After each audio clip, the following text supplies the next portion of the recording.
Just a friendly reminder that the opinions expressed on this show are not worth a Canadian penny, so disregard anything you hear that might get anyone in trouble. And despite some of the great ideas you may hear, don't try them at home. Go to a friend's house instead. It's time to get a gun. That's what I've been thinking. Well, I could afford one. And if I did just a little less drinking, time to put something between me and the sun. When the talking is over, it's time to get a gun. Hello, everyone. Welcome to Slam Fire Radio, episode 639, recording on January 28th, 2026. I'm one of your hosts, Adriel. Another host, Kyle. I'm another host, Dustin. And I am now with Shot Show Flu, Cowtown Tony. Did you get it like right at the end there? Hard to say. I think it got way worse after it came back. Well, way worse.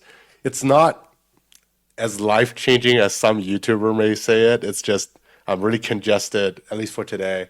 Actually, the dry cough kind of stopped after I started getting congested, so that's I thought I was going to get sick just even sitting at the same table as you. Yeah, I know. I was really concerned about that. Nope, I'm fine.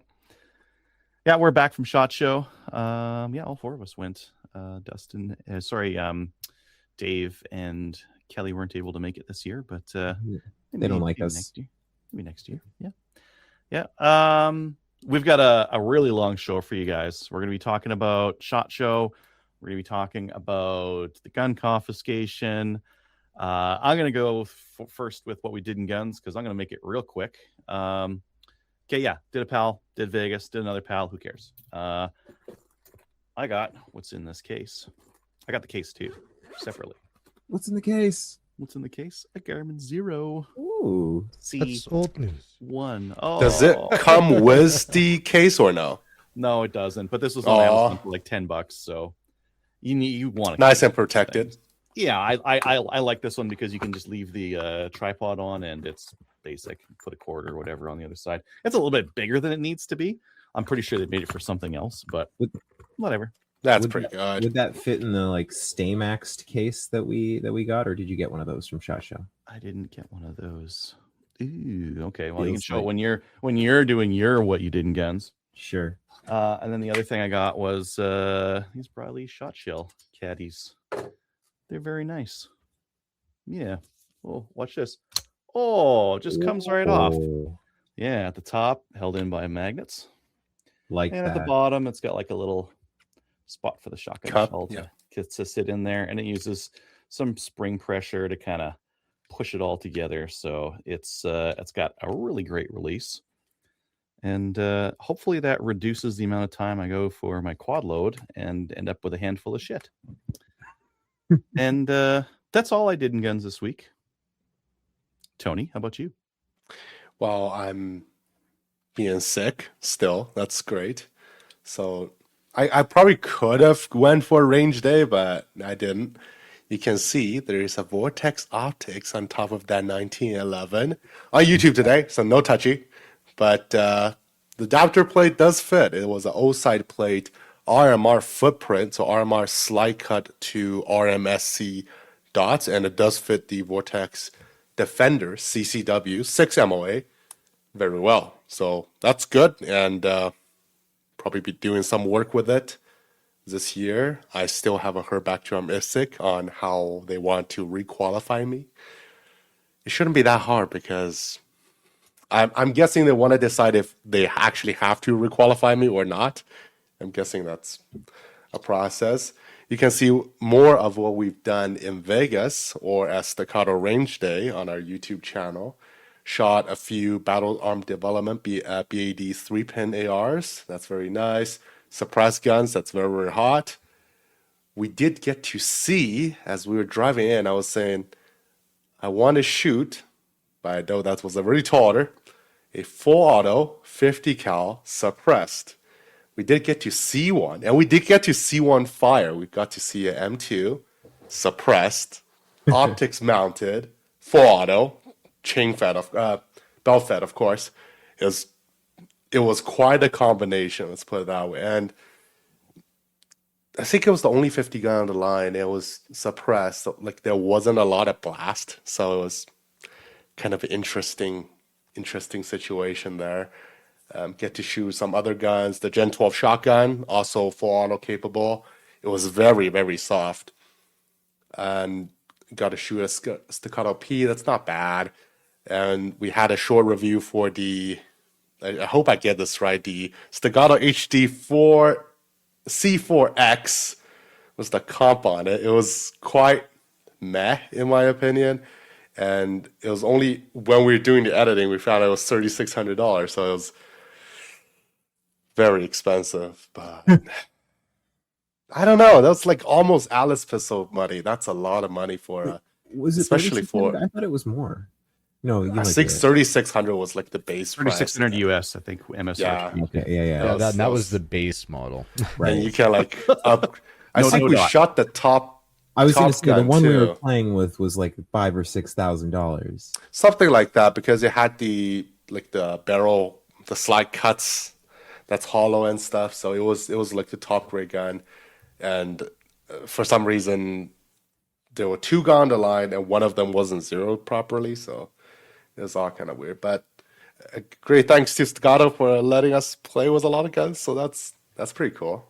It was in the middle of nowhere. It was where I think they bought out the range. Is that what the deal was from Purifier? So cool facility, huge place, like a gigantic compound dedicated to shooting guns, I guess. So that's very cool. What about Dustin? Well, there we go. What I did in guns, work has been crazy literally since I got back.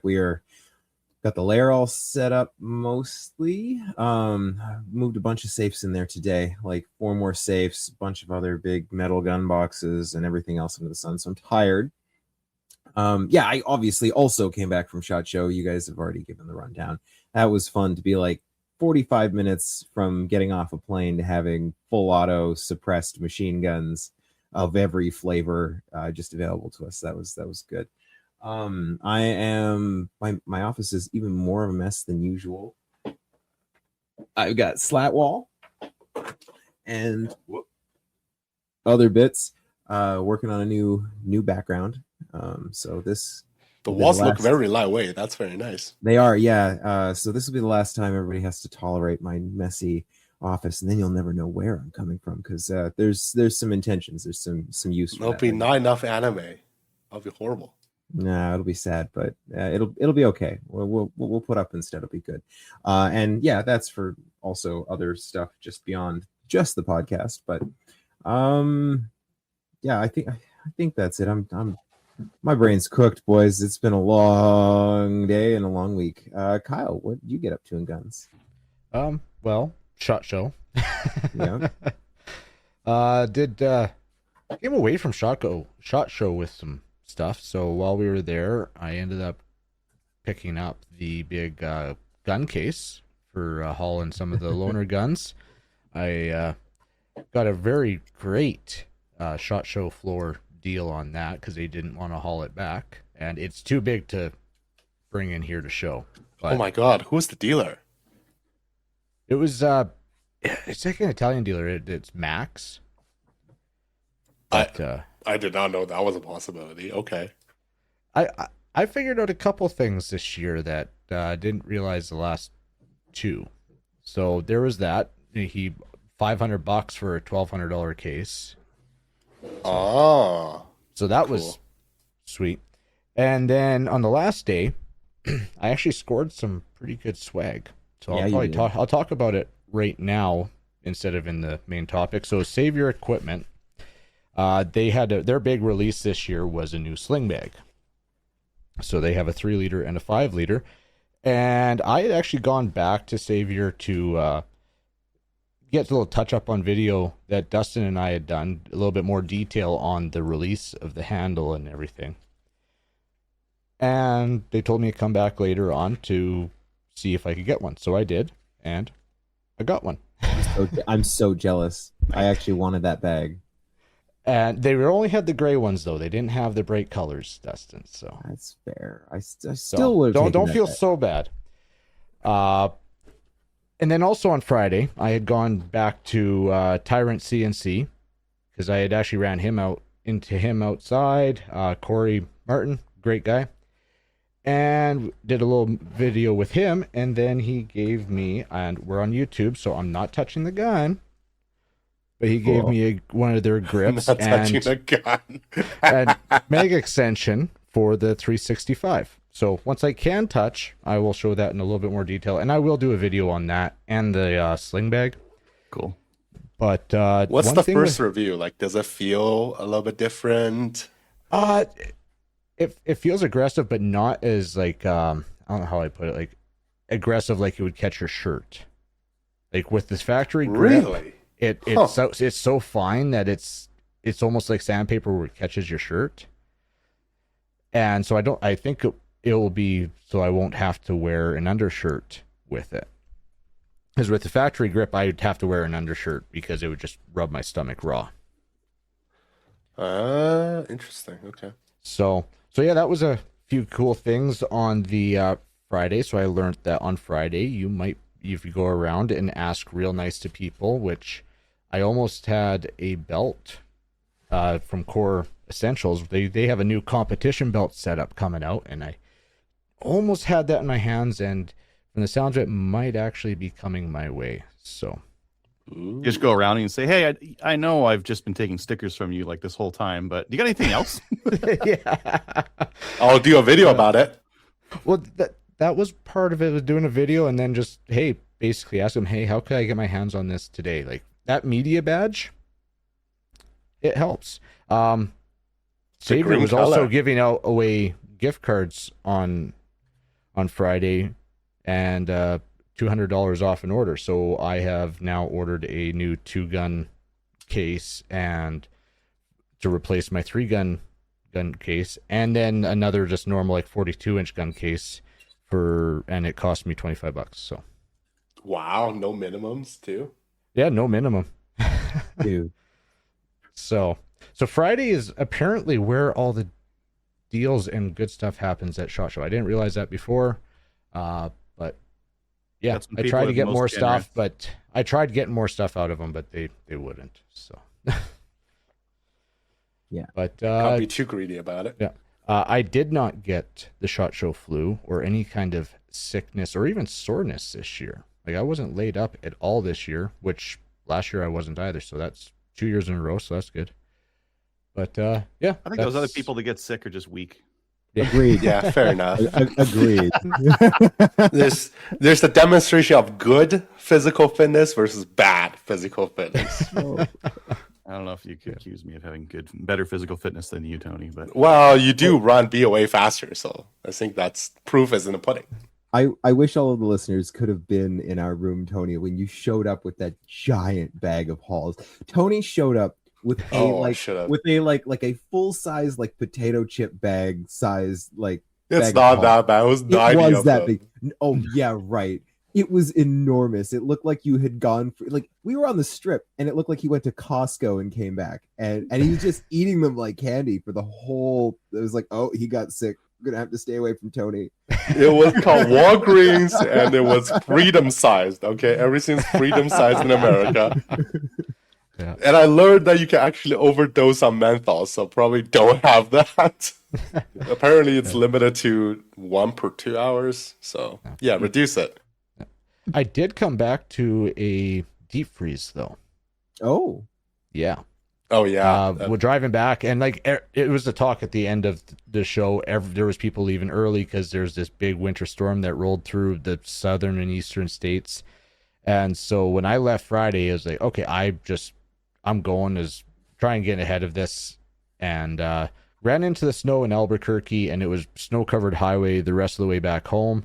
And another day or two later, and it was, I sent you guys a picture. I woke up, go to work, and it was minus 19 Celsius. And it was colder than Calgary, which is, I don't know how many miles north. So yeah, so we're just coming out of it. It's still dipping below freezing at night, but it's starting to warm up now finally. But so I was thinking about you guys while I was walking around on the weekend. It was, it was nice out. It was a little chilly when I got off the plane. I was a little disappointed that it wasn't warmer, but then I remembered the rest of North America was in an Arctic zone. Okay, just school's been shut down the last 3 days. Like everything just shut down. Take a snow day times 3. Do you know how many snow days my kids have had? 0. Yeah. Well, yeah, and I'm sitting there like back in Canada, they would be in school. There's no such thing as a snow day out here. There's no such thing as too cold. Yeah. Schools will be open. Yeah. Well, Cool. Well, that's it for me. That's all you got? All right, let's move on to upcoming events. It's cold outside, so there's not really much going on. There's going to be the Peace River Winter Stupidity match this weekend, January 31st. I've got a couple of PAL courses coming on February 7th and 8th. That's at hggfirearmstraining.ca. Tony, you got a BTSA action shooting something or other there? Yep. So there'll be an action shooting league. So IPSC style happening February 1st. I believe that will be this weekend. So go sign up there. Pay at Patreon, not Patreon. Practice Score. You got to donate to them on Patreon to sign up. Let's get into the news. let's This get first into one the here news. is there's a couple of news items here. Do you guys want to yeah, let's Tag team them. Let's do it all. It's raining guns. CCFR is running a contest. They're going to be giving away 100 guns to raise some money to, fight for your rights and that kind of thing. All you got to do is donate $20 and you'll receive one free entry. And they're going to announce all the prizes on May 4th. Oh, may the 4th be with you. It's going to be the Star Wars Day. Nice. Excellent. You're Yeah. underselling this. Adriel, this is the biggest gun contest in Canadian history. There hasn't been anything even close to it. No. What's the most guns you've heard of ever before being given away? It's been those other CCFR packs, like Maybe where, some of the gun matches or like yeah. Ducks Unlimited or something like that. Maybe they'd give away like 2 or 3 or 5. No. It was the Slamfire Radio giveaway sponsored by SBI, giving away a Lynx 180 chassis, and I didn't win it, so I'm very sad about it. Okay. That was one of them. But 100? That's Not 100. It was one of them. Yeah. That's a lot. That's a lot That's of guns. yeah. It is. Have you guys donated your $20? Oh yes. I haven't done it yet. I can But, always use a gun. Or write a handwritten 1,000-word essay. I think, oh boy, I wouldn't want to be trying to judge those to see if they're AI or not in this day and age. That's Well, at least it fair. has to be handwritten, so there's that. It's a skill. There's a Skill-based thing, entry, right? skill-based entry, So yeah. it's not Oh, I'm in like a trouble. gambling or something. Lottery stakes, sweepstakes. I have no idea. The laws we have on this kind of stuff are kind of silly. Meanwhile, if you want to do sports gambling, like no problem, do that anywhere and everywhere all the time. Yep. But the CCFR, so donate $20 to them, and every $20 you get a free entry. And boy, that's a lot of guns. I'd like one. I wonder what's in there. Yeah, curious. I don't though. think they said yet, but they said the combined value is $90,000, so $900 per gun. Oh, they're not all Norinco bolt actions or Dury 22. Doesn't sound like it. Nope, doesn't sound like it at all. No. It sounds like a lot of really good stuff. Yeah, so go take a look at that. Just a little warm up, just a little taste warm up here for us for the start here. Gary, the Minister of Public Safety, embarrassed himself he posted a banned gun. He's like, we got to get these guns off the street, and he posted a gun with, I think it had a third hole, didn't it? Yeah, it did. It was a very clearly an M16. Where it's like, excuse me, Mr. Public Safety Minister, that firearm's been banned in Canada since 1977. So Just got to get it off the streets. We gotta didn't get the mention streets. him saying rugger. Oh god, Said That's Rugger. That's old news. it's By old now. news. Yeah, The Rugger Mini 14. Yep. surprise! Our Public Safety Minister knows nothing about what he's talking about. Yeah. And with that, Let's get into it. Yeah.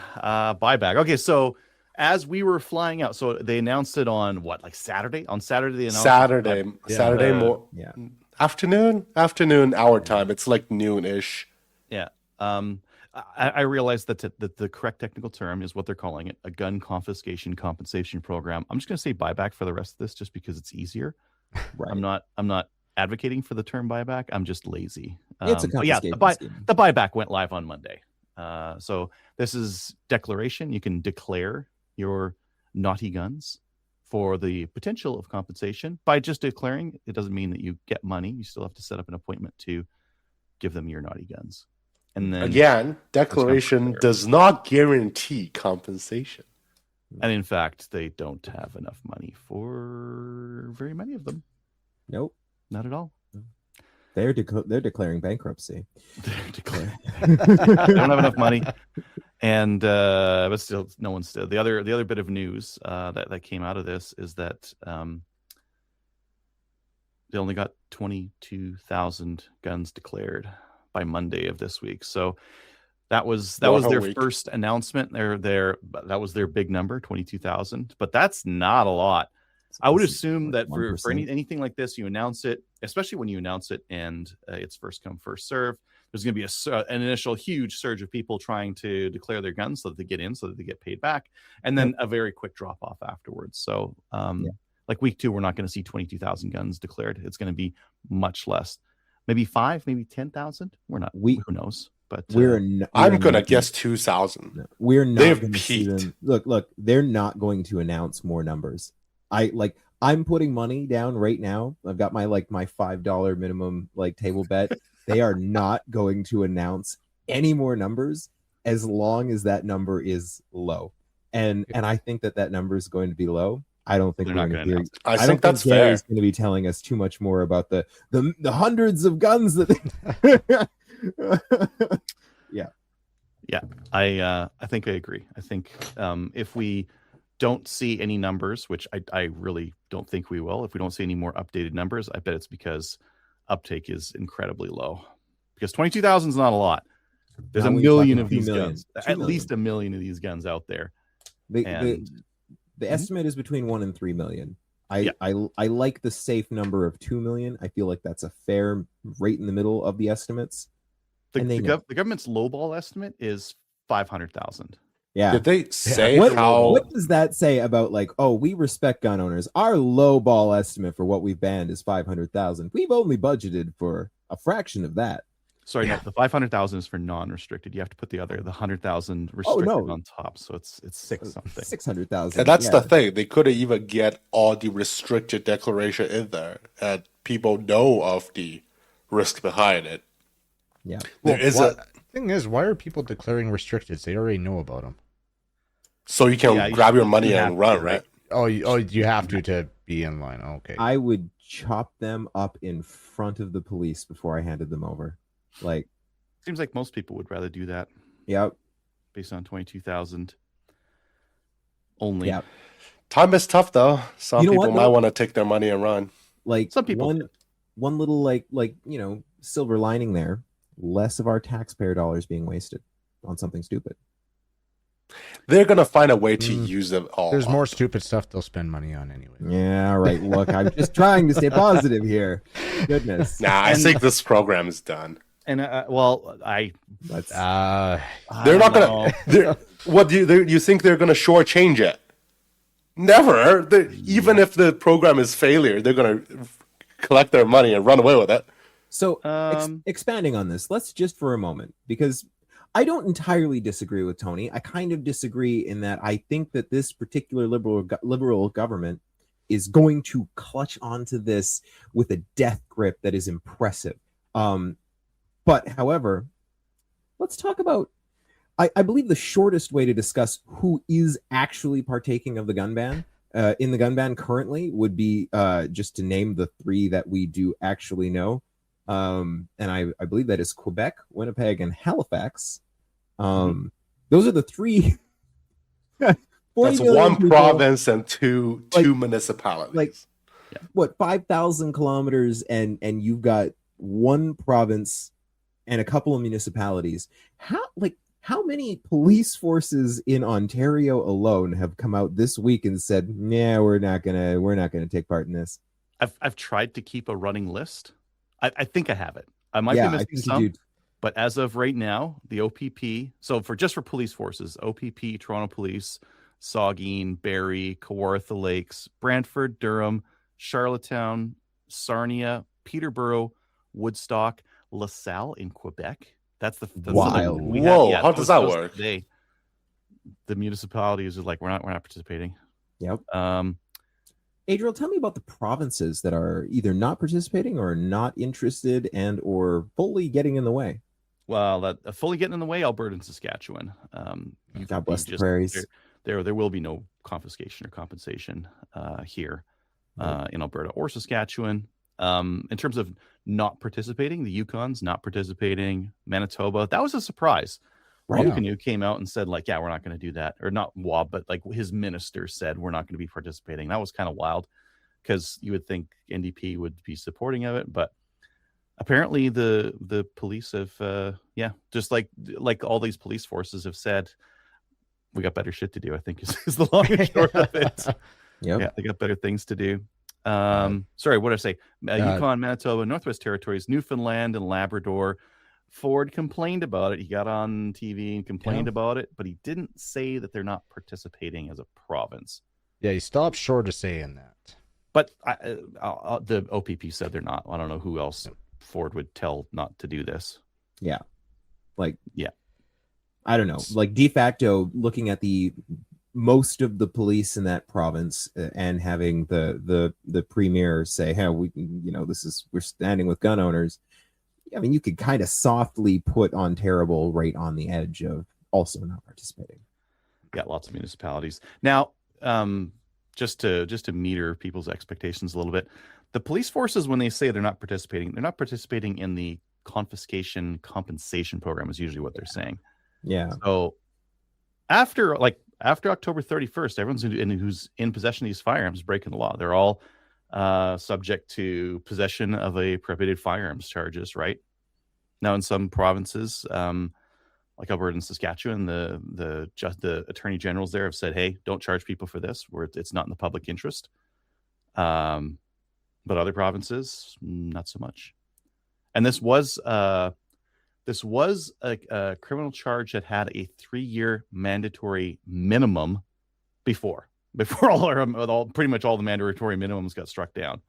Yeah. 3 years in jail minimum, which is kind of wild because based on compliance rates so far, it looks like we're going to have 1 million criminals on November 1st. God, our prisons are going to be packed. I don't think we have the space. I don't think that there's the like political will to arrest 1 million people. No. Do you guys think that the Liberals will see all the resistance? Like, there's a lot of resistance right now. A lot of police forces, a lot of provinces saying, we're not doing this. Do you think they're going to cancel it? Nope, I don't. So part of me wants to believe that, but they're still, as they've said behind doors, they're doing it for Quebec. And because, like, if you look at everything right now, all of that, like, the government is in full swing using taxpayer dollars to, like, pre-election advertise right now. Everything, like, even just the rhetoric that Carney and the Liberals are spitting out there, it is very clear that they are eyeing, like, they I don't know, they got some vigor from their little World Economic Forum speech and Carney's little bump up in the polls. They're eyeing for a spring election. I've been saying it the whole time. I think they're going to call it. It's their best bet. They're going to wait until, like, the day after the NDP has a leader that is a real leader and not just a sack of potatoes with googly eyes. But the second that they have a leader, they're going to go.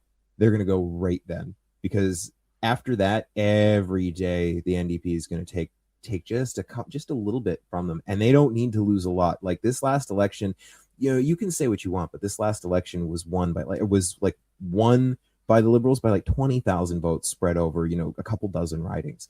And they know that.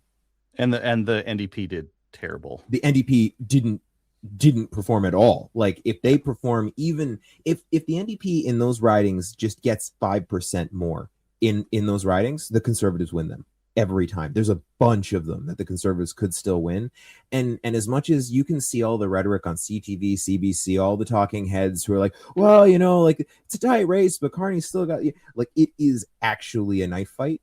And that next election, it's coming, hands down. And there's no way Carney and the Liberals are going to spit in the face of Ontario or of Quebec, especially not when like the provincial politics of Quebec are trending away from the Liberals right now. They can't afford to. There's no way, and especially not if Carney has to put supply management on the table, which it seems like he may have to. So, yeah, the gun ban stand. That's where my money says. They will belligerently ignore everyone screaming at them, actively telling them they're doing something stupid, because Quebec matters more than everywhere else. Indeed, it does. Yep. It really is the best spot in Canada. They deserve more. We need to change our rules for them. You know what? They deserve their own country. Let's Yeah. give Quebec their own country. They are so special. They deserve to be just on their own. Yeah. It's one way of doing it. This hour has 22 minutes. Had a fun little clip making fun of the buyback. Yeah, that was surprising. Good. Yeah. I think when you see outlets like the CBC crapping on it, it's like, oh, That's probably pay attention to that. Yeah. The public opinion on this has changed quite a bit. I mean, like a lot of things have changed, like after COVID. A lot of things have been moving in some directions, and I think the gun control one has been moving quite a bit. I've seen on Reddit, like it's no longer an even topic to discuss. No, it's like pretty firmly like, no, this is silly. They're doing this for votes in Quebec. They said as much. They said that they did it for votes in Quebec. It was strategic, and it's not for actual public safety. It's just something fun they're doing to spit in the eye of their supporters for their enemy, and bolster things for themselves. Yep. Gary also said that you can't have it both ways. He says they're not going to boost the budget for it and sign up. Yeah. I think the both ways there is you can't say it's not funded and then not sign up for it. Yes. You can't complain that there's no money and then not Isn't sign that up. a chicken and egg problem, though? You don't have enough money. That's why people don't want to sign up. Well, exactly. You've already said you may not get money. You've said how much money you have to give. People can do some basic math and be like, oh, the probability that I'm going to get paid is next to zero, so why am I going to do that? Well, especially when the public, sentiment is so very different. And you can't drum up all of this like anti-America fear, like fear of like global powers taking over our country, but also hand in all of the guns that you would potentially want in a defensive situation like that. Just send them. I'll tell y'all what. For... I'm not going like warriors on. Red Dawn. If there's an invasion, I'm not going Red Dawn on this. That sounds Neither like am I. But that's a great way of getting. Sounds like you need your pink GSG 16. It's the public sentiment is what I'm talking about, right? Like when you've got especially all the like low IQ boomers who voted for Carney in the last election are all like, we need to defend the country. Like, sure, you've just punched everyone in the face who you might ask to do that. Good luck. You can go defend it if you want to, right? Yeah. I won't be defending it. Well, no, I'm saying the boomers can. Oh yeah, absolutely. Wow, Mike Myers was on Saturday Night Live with he wasn't doing the elbows. He was in a Canadian military outfit. Oh my god. Oh geez. We're gonna have to say, 60-year-old Mike Myers is gonna defend the country from New York, I guess. Was 80-year-old machine guns. It's great. Yep. This is the guy that is in the bar like causing shit, trying to talking as if he can take everyone on, but yeah, anyways. Ridiculous. That's the perfect example of like just boomer rhetoric. Anywho, and yet the other thing about this, you can't have it both ways, but like at the same time, he's talking. Gary's talking about out two sides of his mouth as well, because he said, "Right, we had so many people hand in their 22,000. Well, that's amazing. there's a million of these things out there. You got 22,000 declared. That's not right. I don't know if you did the math on that. That's not really a lot. No. 1%, Gary. 1%'s not good. You get 1% on a test, you fail that test. Well, I mean, but they've set the total. The total is 150 or whatever it is. 150, right? 135,000. That's 100% for them. 135 is 100. That's restricted only though. No, there's 124,000 restricted. 135 yeah. is how much of the money they have They budgeted for. for restricted and non-restricted. Yeah, because there's 10,000 other guns that they banned. No more. Certainly no more. When there's only 14 SKSs in the province, like I can tell you FX9's restricted, like not restricted, also restricted 10-1 at the minimum. Oh yeah. It's probably more than that. Yeah. Well, think of like how many people bought WK 180s and not ARs because they're not registered, because registration leads to confiscation Or 102s. There's a lot of 102s, walk around guns, Stag 10s, Yeah. because you could hunt with that stuff, right? Yeah. There's been a cascade of police agencies telling Ottawa that they're not going to be participating in the buyback. It's been awesome to see. Yeah. What options do people have? They've got a few. They, you could move to the great provinces of Alberta or Saskatchewan and brave that cold prairie winter. True. You'd still be breaking, if you held on to those guns, you'd still be breaking the law. Saskatchewan's offering publicly funded storage. Fair. And Alberta's offering to get in the way of the judicial system. But the firearm program is administered by the federal government. So how do you get around it? Unless because they're still going to be charged provincially, and what Alberta's thing was to make it so that it is like the lowest legal priority of their prosecutors, right? Right, fair enough. But Adriel in the HG video brought up a good point. What if they refused? If you have a registered, let's say, if you have an R. Yeah. If you have a non-restricted, they may or may not know. If you have a registered restricted, they know for sure. Mm-hmm. They refuse to renew your PAL. What do you do then? They outright revoke it. Yeah. Come November 1st. Do that. Maybe in Alberta you'll be okay, but if you are more of a sport shooter or a hunter that's expeditionary who goes across the country, then you might be in trouble. Again, though, they could revoke them. There's only say like out of the 120,000 odd formerly restricted, now prohibited, say like 110,000 of them didn't get handed in. Average guy that owned one of those owned two of those. So you probably got 70,000 people. Are they going to revoke the licenses of 70,000 people overnight and criminalize 70,000 people? It's just a computer checkbox. Why not? But do we have prison space for 70,000 people? Let alone the million odd people that own non-restricted, now prohibited firearms. Could we ingest 70,000 people into the legal system tomorrow? I don't think so. I think that would cripple the system permanently. And I think they know that too. I think Gary was very honest in that recording. Not only is this just not possible for them to implement the way that they are doing it, I don't think that they're interested in enforcing it in any meaningful way. You might get a letter from the CFO. Maybe your license doesn't get renewed in 5 years. I don't even know if they're going to come looking for that thing. I really don't. Well, they don't win people's licenses, and it just for the listeners, we're not advocating for you to break the law or anything like that. No. This is entertainment. We're just discussing what could happen, because this is going to happen to a lot of gun owners out there. Yep. But I know that I know people who had restricteds and their license they've lapsed. They didn't renew it. They had restricteds, and maybe a year or two, a couple of years ago, no one comes looking for the restricted guns. Yeah, I think they would, but in a couple of, again, just examples that I know of, they haven't. Maybe they do. I'm not sure. So my experience, at least in BC, the poor firearms program is so woefully understaffed and underfunded Like I really don't think that any province has the resources even to go after that many people. Like I actually don't.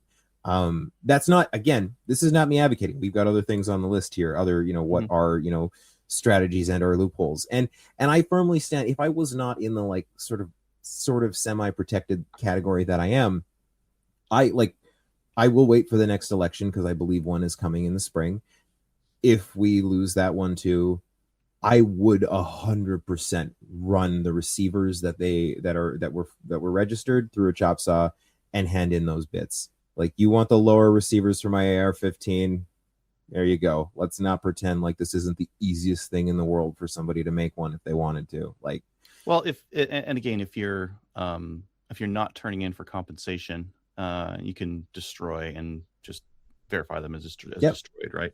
Yeah, and there's a or disable them and verify them as disabled, and then put it up on. Well, the legal definition for like permanently deactivated firearms in Canada it's pretty egregious. Like, I would restricted it is on non-restricted firearms. It's not defined. That's fair. Now, what do you have to do with prohibs that were non-restricted? I don't know the answer to this. I know a lot of folks investing in a bunch of Cosmoline and pipes, so right. There's that too. You could also store your guns. So if you have a friend who's got a business firearms license, you could potentially store them there.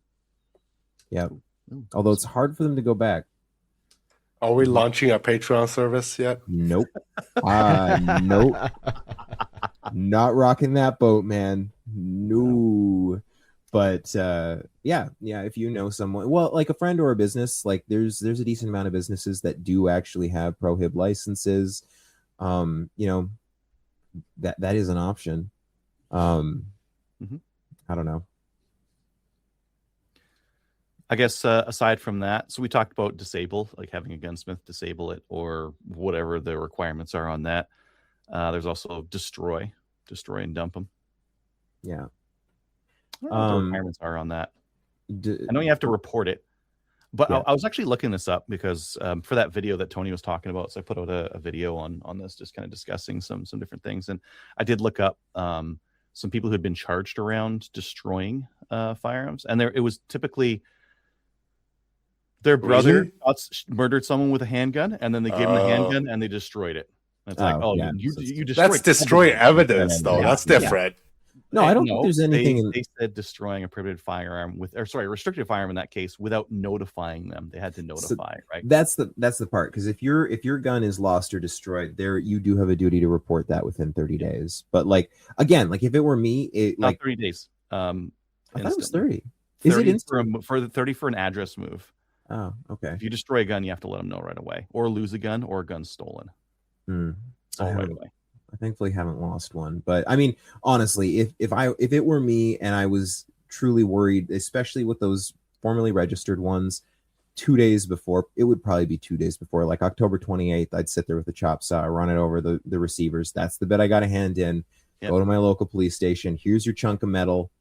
F you. Good doing business with you. I'll leave now. Like, that's what I would do. There's a whole bunch of comments we've been missing here. Oh, yeah. I had this head off on the side there. Any way to get a handgun from a new PAL user? No. Well, there's a very, very, very, very stringent requirement that you may be able to fulfill, but we have yet to have one here. And if we did know about this particular person, we would have them on the show. Well, I'm contemplating making a run at this route this year just to see if it can be done. But for Olympic or for? Yeah, I want one of those Olympic guns. Fair enough. Okay.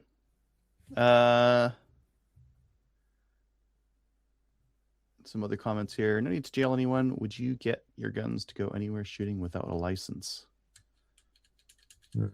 I don't know what you're mentioning there, Chris. If you're saying like, oh, we could just do it without the license or not. No, I'm guessing he is saying, are you willing to break the law in the way of you no longer have a valid license? Are you still going to take your gun anywhere to shoot? I see. There's a lot of people that already do that, honestly. Yeah. This Yeah. is the biggest miserable failure that they don't even realize that they have done, is that they have destroyed a lot of good faith within the system, within people that were happily law-abiding licensed firearms owners, followed all the rules. When you throw the rule book out and say, screw you, you were following all the rules for 20 years, didn't matter, fuck you, we're taking everything anyway. There's a lot of people who are really sour about that, and Canada's a big empty place. Like, Oh, you registered those guns? Oh, tough luck. yeah. Some other people mentioning, there's a LaSalle, LaSalle in Ontario, and there's a LaSalle in Montreal. So I don't know which one it is. I'm going off of the CCFR's post on it, and they said it was in Quebec. So, and they're in Ontario, so I assume they know the difference between the different LaSalles. It was all one word, LaSalle. Yeah.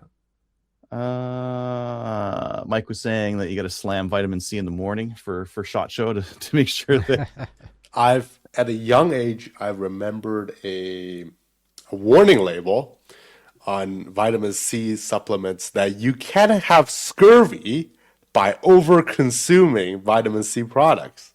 What? Wouldn't that be the opposite? Not enough. It's like withdrawn, as in you consume too much of it and you stop too quickly, and then you can have scurvy. You just pee out the extra vitamin C. You can't OD on vitamin C.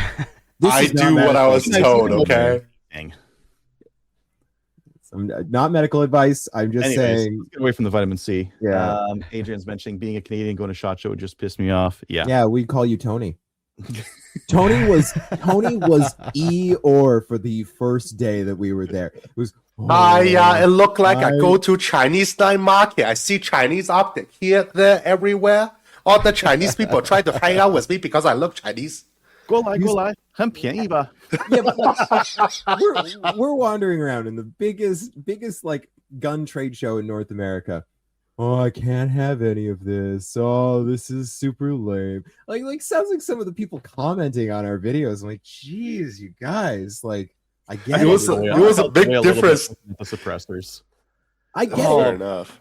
Tony and I went and looked at this is are we done with the we're done with the ban. Yeah. Let's move let's go straight into SHOT Show then. We can stack up the new gun stuff next week. If you are looking, the one sale I saw, Cabela's had their Elite long range case on sale for Wild Wednesday. So you might want to take a look at those. And they also have some Federal Shorty shot shells, but everything else we'll just mention next week.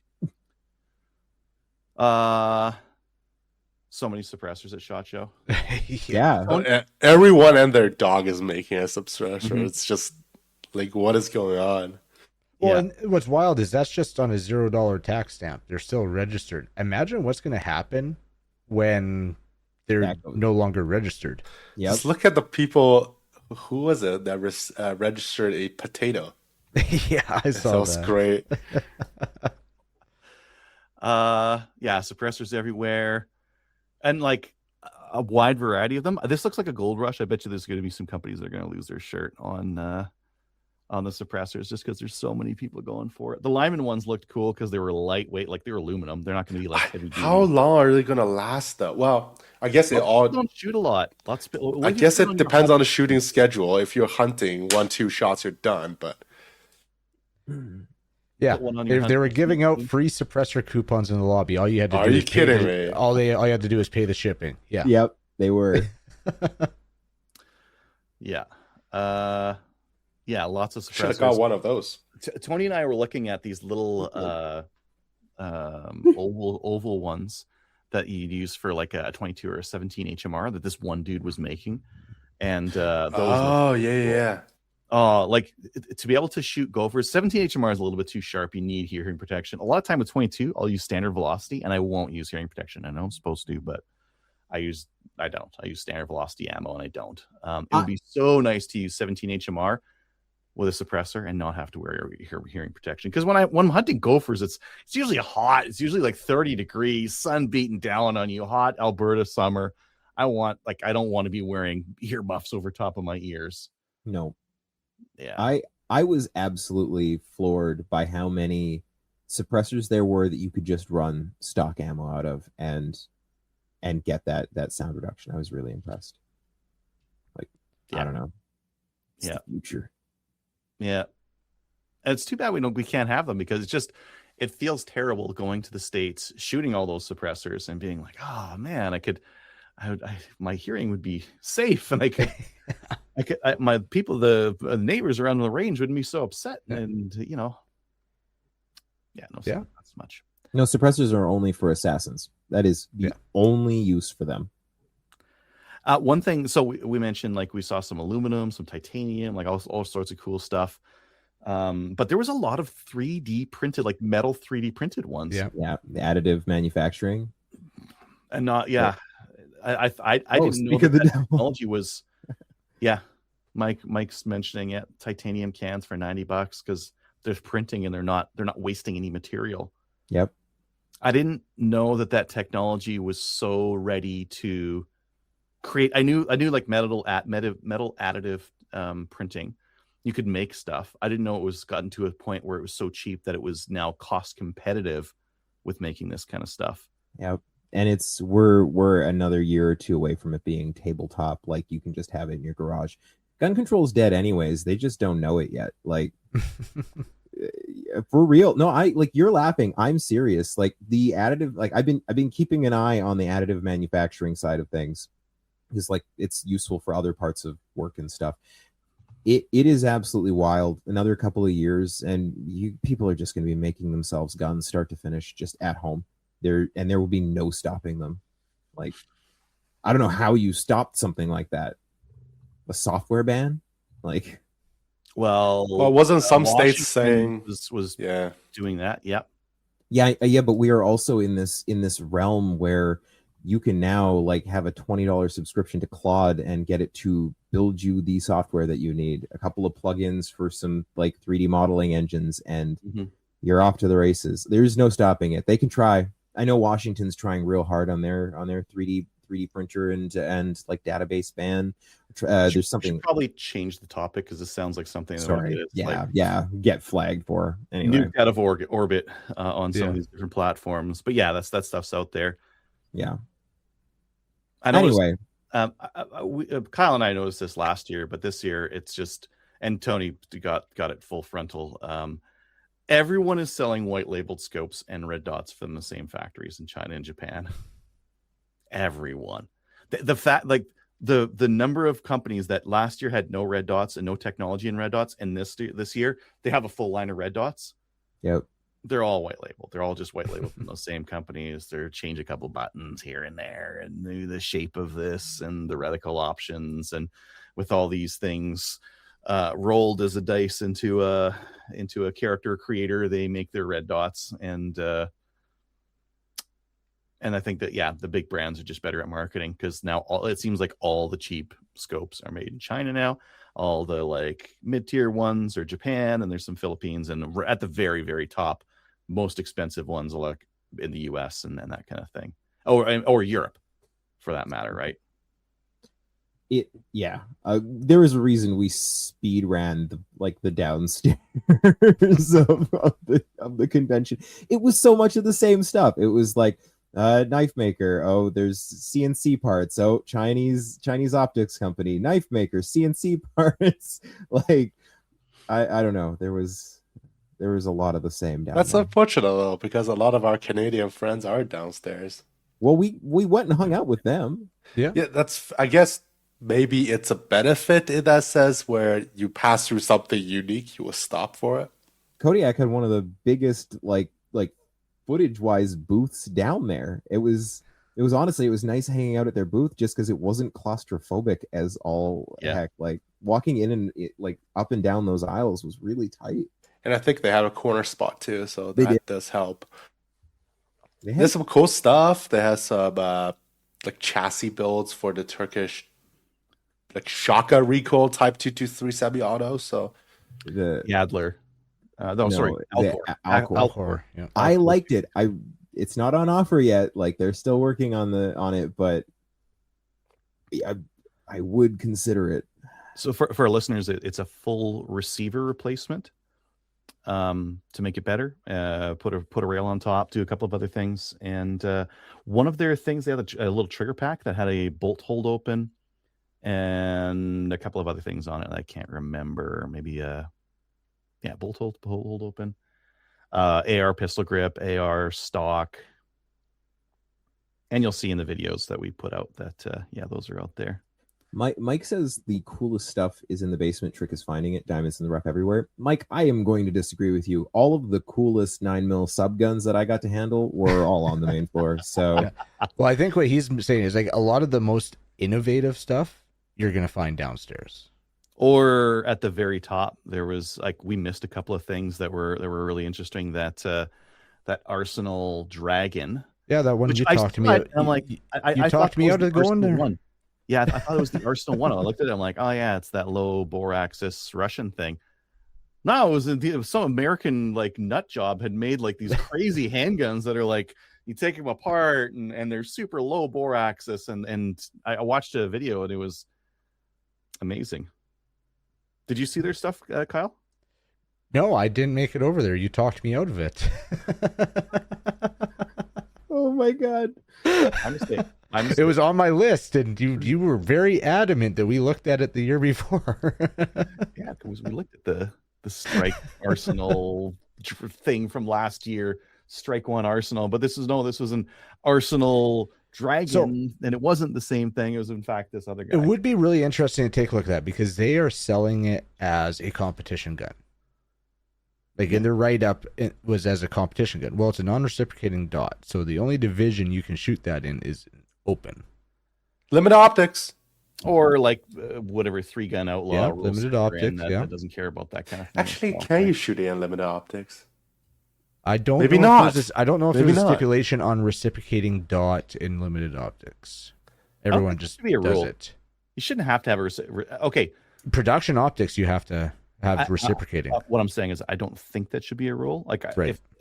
I get what they're trying to get away from. They don't want like the dots that sit on The top. frame mount. Their frame mount, right?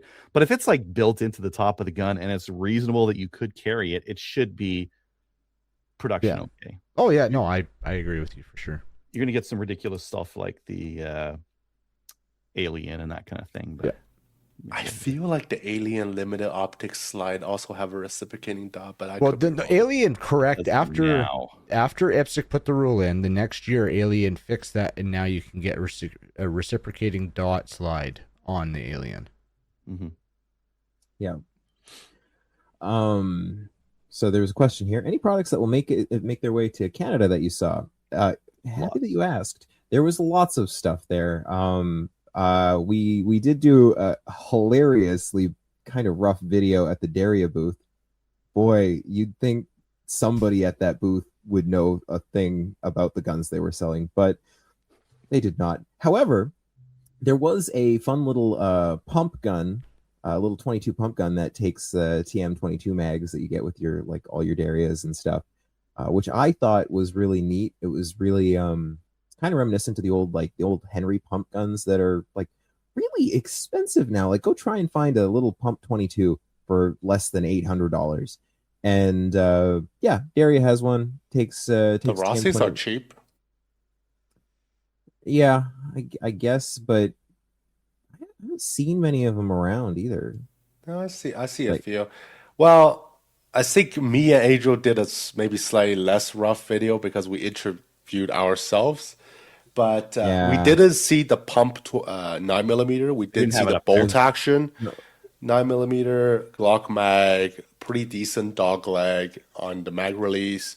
The 22 pump, I have one concern with it is it doesn't have a pump lock, unlike most pump action shotguns or the PR, for example. So it's really odd. I don't know how. Like if you run real fast, is it gonna just be blowing up on the side? I was gonna ask, like, what's your concern with not having a lock? Like, is it gonna do out of battery discharge on the side if I run it twice as fast? That lock doesn't lock your firing pin from.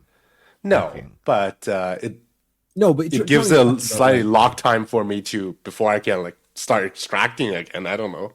Yeah, no, I have definitely outrun. So one of my shotguns doesn't have a lock, and there's a great video of me like doing a 11 round mag dump out of it, and I was going fast enough that I managed to get a little fire coming out the side on the one. But it's a 22, Tony. Who cares? Like How bad of an out of battery are you going to have with a 22? Like, how fast are you moving? It's Bad enough. Yeah. I don't know. I liked that. I also Smith & Wesson had some kind of updated lever guns, and we've got a video on that. I don't know. I 1854, I think they're called. Yeah, I don't know. They had a whole run of them. I thought they were neat. Threaded barrels, flat triggers, and some Picatinny rails. A little bit of merging of old with new, and I like it. Mm-hmm. Yeah. We're at the Smith & Wesson booth, and we saw this hilarious little... Here, let me share my screen here. This little guy, the little bodyguard. Just to show you, there's the regular 2.0, and there's the bodyguard. It disappears into your hand. It's so small. That's cute. Very, very cute. Yeah. I'll take 2. One for each hand. Yeah. Makes sense. I got a lot of stickers. You guys? Oh, so many stickers. I covered quite a few patches too. Yeah. I feel like I was definitely slacking on the patch and sticker game this year. It looks something like that. Have you guys put them up everywhere yet? Yeah. Not yet.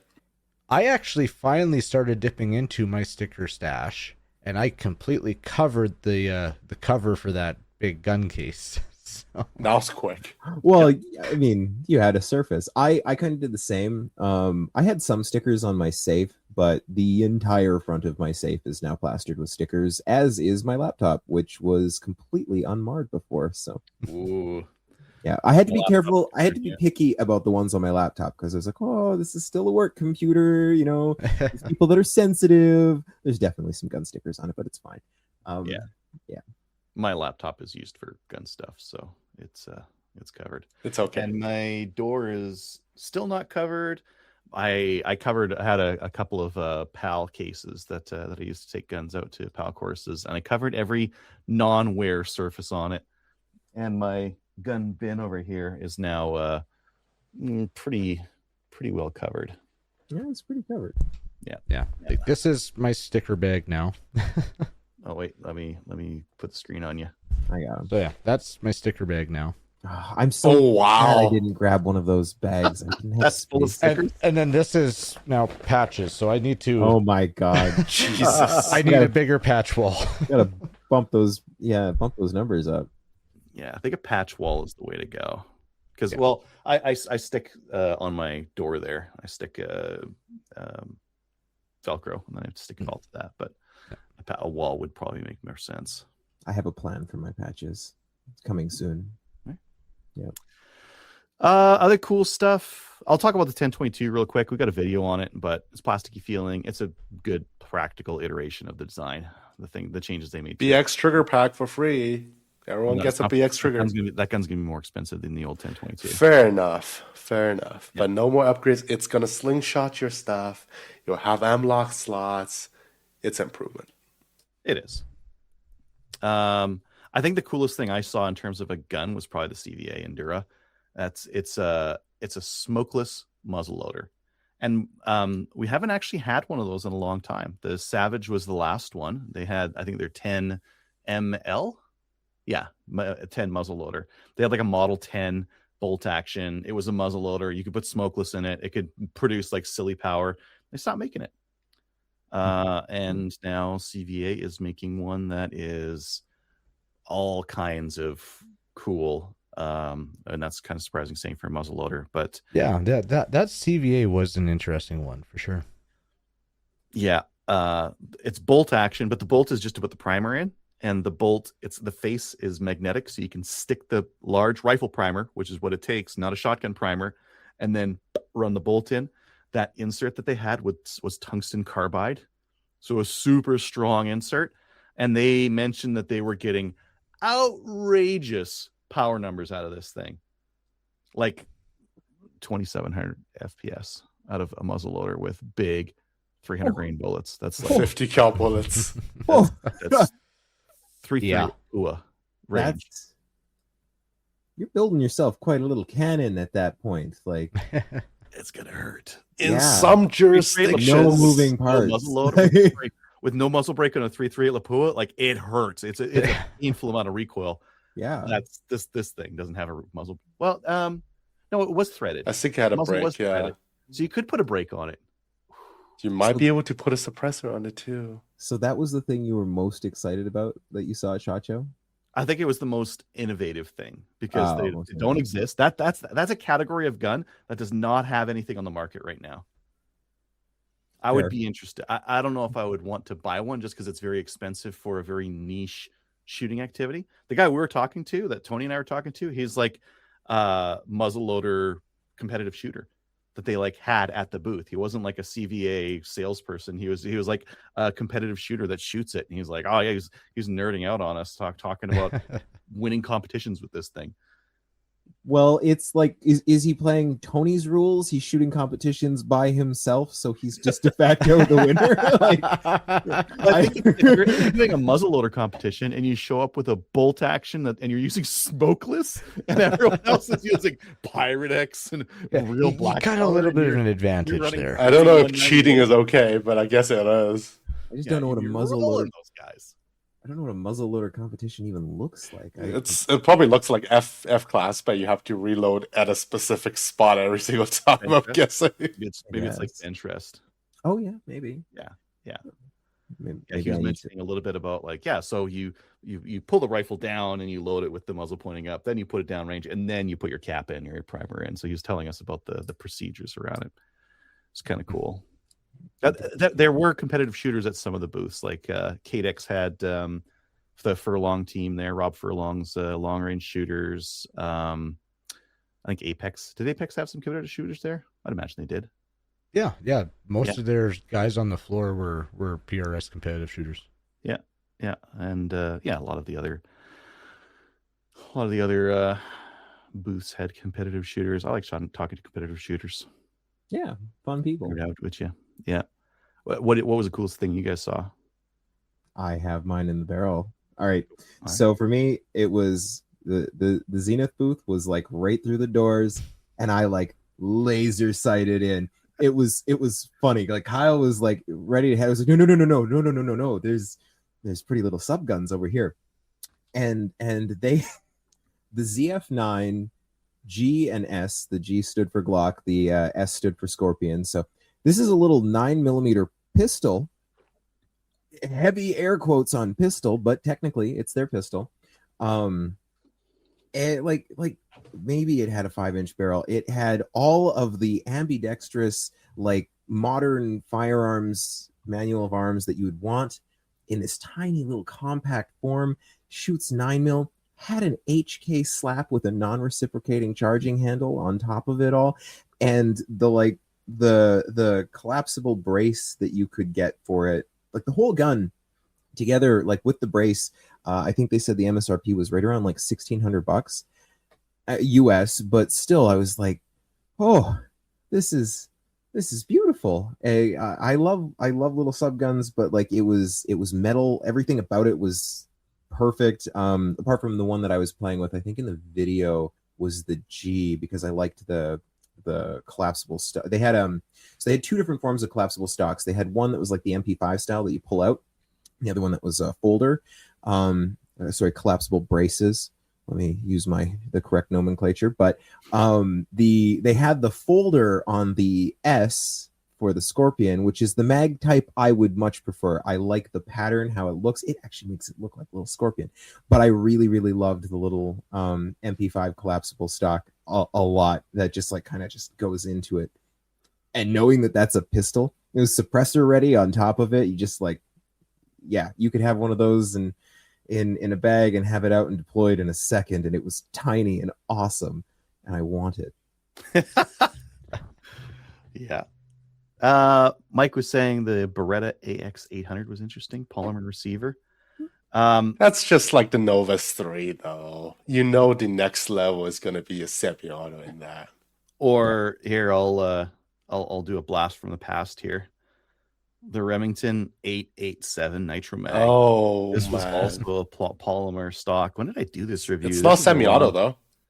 2013. Wow. Yeah. It was like a Walmart special or something. It was actually kind of expensive, but $375. But this is back in 2013. Yeah, 2013. It's at least $700 now. Well, unless government buyback, then it's like worth $12. But it's kind of gross. It's kind of gross. And when I picked up, I did pick up that Beretta AX 800, and I was like, no. It's like, Adriel, we should do a video. Maybe you should have done that one, Tony, because for me, it's just I had to get it out of my hands. It was, I'm not very. You guys know me. I've got probably a bunch of shotguns back here. They're like $100 or $200, and just picking that up, it's like no. It might be very functional for a duck hunting situation. Just saying. Yeah. Show with that Remington, that 887. Yep. It's not semi-auto. Kyle, Tony, what was your guys' favorite stuff from the show? Go ahead, Tony. Oh my Do I God. have to? Now I'm confused because I'm not confused. I'm Talk about the conflicted. Springfield TRP. That Springfield TRP, because I know it's within reach and I can have it, but I couldn't have it. It's very nice. I posted a video just before the show went live. It was one of the 1911s that have the most aggressive front strap texturing, and it hurts really nicely. So that's one of the things. I also really like the PSA Saber AK. I guess the first time playing was AK. I was having a lot of trouble with the magazine manipulation on the Springfield M14 M1A, which I was also very into. But they're like that. They're not. The AK reloads very nicely and very like the motherland would have taught you. So it feels like I should have been carrying a Capture 1911 while I have my primary AK, reenacting the whole North Vietnam situation. And everything's going to be great. So for the listeners, Tony, we're an hour in here. Tony finger fucked every 2011 and 1911 on that show floor. Ran them rough, dropped slides, pulled triggers. I did not drop the slide. You broke a couple of them too. Somehow I managed to break the PSA Saber 11, their 2011 thing. Somehow, yeah. So when broke a PSA. When we went there were two of them side by side. When Dustin and Kyle arrived slightly later, there was only one on the line. And I complained about the trigger on the particular one that was missing. And I think for video evidence that I was recocking the gun, and I think the hammer didn't catch. It it dropped on me. And I was complaining about a trigger. Kyle was saying the trigger that's actually great because they were holding a different gun. But in fact, they had a third gun because they had planned, prototype. We don't know if it's going to come out yet. They have a Saber 11 that's compensated, but all three guns had different trigger feels. So that does not give me a ton of confidence for PSA quality assurance. Just saying. I was quite disappointed. Did you have any to begin with? That is a fair question. My friend hasn't blown up his AR yet, so... Yeah, but that's a sample of one. Fair enough. That's not it. Yeah. ARs are pretty easy to do, too. Yeah. I was surprised that the one that we touched was good. Yeah, it was surprising. There was lots of good 2011s. I wouldn't go great. Like, I wouldn't say great, but it was decent. It was livable for sure, and like it was not horrible. Wasn't what I was expecting when I pulled the trigger. Okay, so as far as 2011s go, the best one I felt... Dallas? No. Phoenix Trinity. I would have to say the Phoenix Trinity. They had one there, all gold, that was... I can't remember who it was done that for, but it was built for somebody. And that thing was... That's the best 2011 I have ever felt. From hammer down racking to how that trigger felt, like it's the smoothest, nicest fit 2011 I've seen. Linkless barrel. There were a lot of nice 2011s. Like, if you remember, like 10 years back when we were looking at 1911s, it was common in Canada for us to get Philippines 1911s and Norinco 1911s, and even the stuff that was here, like the Springfield 1911s or like the nicer, the Colt ones, like they were still kind of rough. Yep. And just to go around the shop floor or the trade show and see how many 2011s was like, this feels like a gunsmith worked this over. Yeah. No, I didn't touch every 2011 on the floor. I don't even think I even handled half of them. Tony did. Yeah. If he didn't see it, I would tell him, there's a 2011, go pick it up. So you guys have mentioned gun stuff. I think for like gear, one that we all missed because I didn't see it till Friday, was from Core Essentials. So they came out with their own version of the QLS. Oh. So Okay. for your holster, Yeah. you don't have to wrap around and hit the two prongs here. Uh-huh. Oh, he's got a I sample. got one right here. So Oh. you don't have to reach around and Oh, yeah. push those in to release it. It just clips in and it actually locks in place, and it's got a lock lever, and it's kind of like a V mount, like the battery on my monopod there. And you just flick it and then push the button on the bottom just to the side, and it's free and clear. Blade Tech had one that's since gone out, but it had a little tab coming out the top, and all you had to do is pinch it and pull it out. It's very easy to use. Yeah. I don't want something sticking out the top of the holster because that's where my hand's going when I'm going to try and draw. I have one here. I should probably pull it out. Yeah. But and then they got their own hanger with it, and then they're it's actually probably, it's hard to find innovation in belt systems, but their inner belt to work in conjunction with their new competition belt, which is styled after their EDC belts, same ratcheting setup. But their inner belt actually has a piece of fabric that's meant to fold over for when you're ratcheting it up. So something different for an inner belt. And so like the whole system there, that was pretty cool. And I definitely want to get my hands on that and try it out. I want to get my hands on that new Jericho that I played with. I want 2 of those. They were cheap. They were Dustin good. wants all the stuff that we can't have. He can have it. Speak for yourself. I'm going to import some handguns this year. That's happening. I don't know. That Jericho is sweet. I actually just saw somebody on like a Cowboy Bebop group post that they just got one. It was yeah. Then we all post our Jerichos, and anyway. Yeah, I might lightning round some of the other products I saw that they were kind of interesting. CVA Scout. So that's that single barrel break action rifle. Great trigger on it. I was looking at getting a 4570 one of those because they go on sale once in a while. I think I am going to get one when they go on sale because the trigger was 4570. You're just gonna reload it to I have Oblivion reloaded. back. Yeah, I have reloaded 45. Fair enough. I have 50 rounds sitting over here and no gun in 4570. So yeah. Garmin, they came out with the C2. That's the upgrade version of the C1. It's not a big deal though. You can link it to Applied Ballistics. It's a bit more durable, so you can mount it to a gun, and you can link it to your Garmin smartwatch. That's it. So not compelling reasons to upgrade. It's $200 more. Yeah, that's a major thing. It's not even a C2 Pro anymore. It's just a C2. Makes sense. There was whose booth do we stop by that had another one out there? Lab Radar. Lab Radar they had their LX1 out, which is they announced last year. It's quite a bit bigger. Like where's mine? In the front to back, it's quite a bit bigger. So it is thicker. It's like real thick. Yeah, like a big old chunky boy.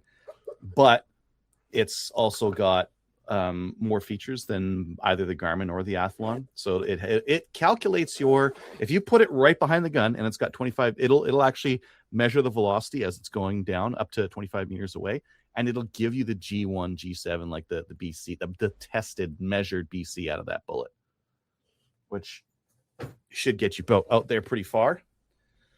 But it's also $100 more, and the Garmin has an e-ink display, and that battery lasts forever on that thing. Whereas the LX1 doesn't. It has I think it was a color screen. Does that sound all right, Tony? I believe so. Yeah. Yeah, I think it was a color screen. Garmin has a new rangefinder. Kyle and I looked at a loophole one that did this last year, but like when you look through it and you click on stuff, it can range it, and it can also link to your GPS and tell you like, oh, it's here on the map. That's where you let's put a pin on your map. Good for your kid, I guess. That those Apex Bino rangefinder. Oh, yeah, those things were getting super there. cool. Oh, sorry. Yeah, no, you're good. Yeah, well, you brought it up. So yeah, probably, and not just because I'm sponsored by them, but probably the most innovative binos, like range finding binos. Like they changed the game. Yeah, they're pretty cool. They're a 12 by 50 binocular, selectable. So they have you can run it with a reticle or no reticle. It feels lighter than their existing 12 by 50 binos, and it's got a rangefinder in it. It was quite light. Yeah. Reflective 5,000 yards. It was fast too. Hitting the button. So you're talking Applied Ballistics. It's got Applied Ballistics built in. Yep. Links to the Applied Ballistics Quantum app, so that leads into some other features down the road. So yeah, for speed, Applied Ballistics, you can have 50 firearms or 50 loads preloaded into there, and by the time you release your button, you have your solution. Mm-hmm. They have a number of different modes, basically for like matchbook modes, whether you're doing known distance, unknown distance, hunter series, where you can set the time and it'll actually communicate where, if like for say NRL hunter, it is feature packed, but it'll actually communicate with like a digital gamepad on your your wrist pad there. Yeah. And so if you're as a team group, you don't have to talk. You just hit the button and then it shows up on whatever your teammate is using. Like they'll link up to your Kestrel. You can go for your known distance. You or the match director, and this is where that Quantum app comes in. They can do the entire match into the Applied Ballistics Quantum app, send that out, you download it to your app, upload it to your binos, and now you have the whole match on your binoculars. You're doing swingers, you can time your swingers. If you got, or not swingers, but movers. You got movers, you can time your movers, and it'll tell you exactly what you need to hold for that mover. I'm not doing the explanation justice, because they are. It completely changes the laser rangefinder binoculars. Yeah, a lot of tech packed in, and you don't necessarily need the app. Have you guys tried the Applied Ballistics app? I haven't. You haven't? No, I'm still. I still got stray lock. So me too. But I installed it because I mentioned it in PAL courses, and I wanted to be able to have one that is free. And Applied Ballistics does have a free version, but they ratchet it down. Like you can only do out to 800. You don't get some of the different, like you can't do Coriolis, or not that you need Coriolis at 800, but you can't do any of the other things without doing the paid one. And the paid one's kind of expensive. You can't just buy the app; it's a subscription. Oh, of course. Oh, yeah. Well, here's a side note that may or may not be important: is Vortex did not attend SHOT Show this year, but they did release a similar product. I want to say, a series of products that's kind of related to this. They have a 12 by 50 and a 10 by 42. Both they did acquire geoballistics, so they're a ballistic applied, and they just released a Castrol-ish thing that will link up to it as well through their network. I don't know why they're not at SHOT Show to showcase these things, but there's some competitions coming to the space. Wow. What else did we see that was kind of... Keltec had their 380 stripper clip fed thing. It's smaller. I was just saying they're going to release a 9mm of the PR, but I get slightly different, I guess. Yeah. I think the 5.7 one's cooler. It holds more. Yeah. More Fair power. enough. But the 380 will be easier to reload. and smaller. Or It was smaller. Yeah. What else I got on the list here? Caldwell had a neat shooting rest. I think we'll have a video out on that shortly here, so we'll just talk about that then. it's like a polymer nesting rubber thingy. Yeah. Campro had copper bullets to compete with TSX, which I like because I've started to use copper bullets for hunting and I like them. So the only thing I don't like is that they're a buck a bullet. So nice to. Hopefully they'll be really, really nice and value orientated. Hopefully still accurate. There are a few other bullets in the Campro lineup that's coming in. They are remaking a different 303. I don't believe it's hunting related, but it will be like FMJ 303 offering. They're making a 400 grain 452. It'll be perfect for me. I don't know how they got that idea, but I might be shooting a lot of 400 grain bullets. That would be great. Yeah, they've. It's good having an inexpensive offering in their backyard. Mossberg released their Maverick SA, their Maverick semi-auto. It's just a rebranded Turk shit shotgun. Savage had their 110 out there. It's better. Like there were some little meaningful improvements on it, but more adjustable stock and stuff. So that's nice. It's going to be more expensive though. I hope not. 110s used to be their value one. They've been making the 110 for like a really long time, and I think they're going to make it more expensive. The Axis, the value basic Axis will be the cheap one. The 110s, with including the new stocks and that kind of thing, will be their upper range pricing ones. We looked at Savage's 1022 knockoff, the RXR, and we've discovered that it was made by Alcor. Alcor also makes the RF224, the 224, the Aller Arms. Yeah, one of the Turkish, the one that's like getting terrible reviews. I don't know, maybe the Savage one's better, but it was very plasticky. It was very plastic. That was more plastic than a 1022, which is saying something. And I think the MSRP was. It's not competitive. That's the thing. Way too much.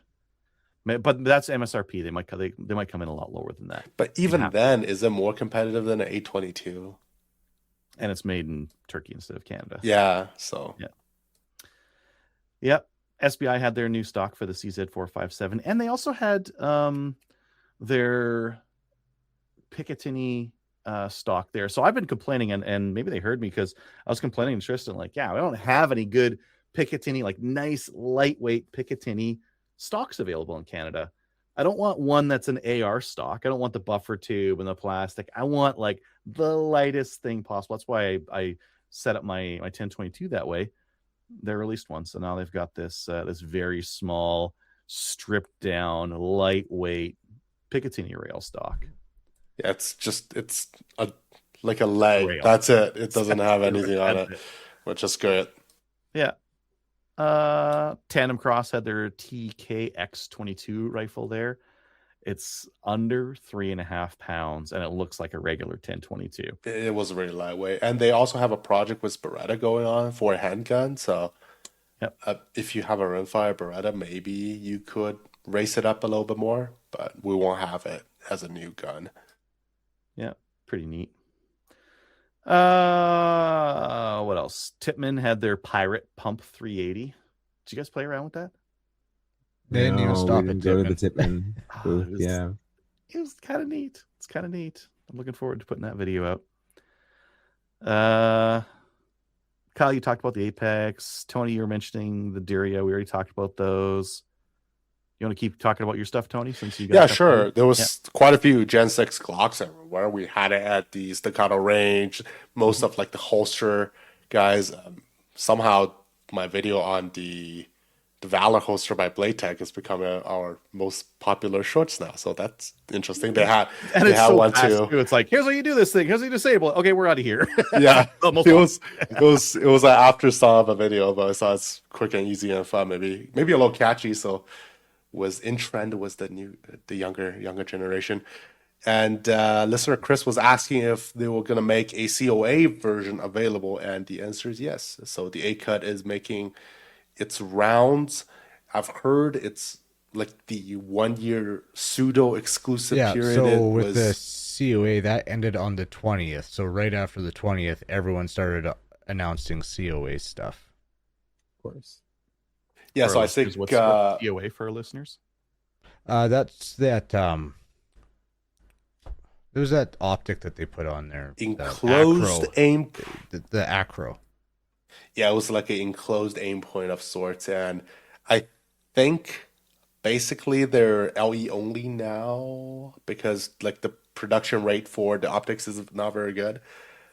But yeah, Smith and Wesson had an MMP that had that cut. I think there's like quite a few manufacturers that kind of signed up to it, but they aren't quite ready to go out with it because the optics is it's not the cut that's not available, it's the optic itself that's not available.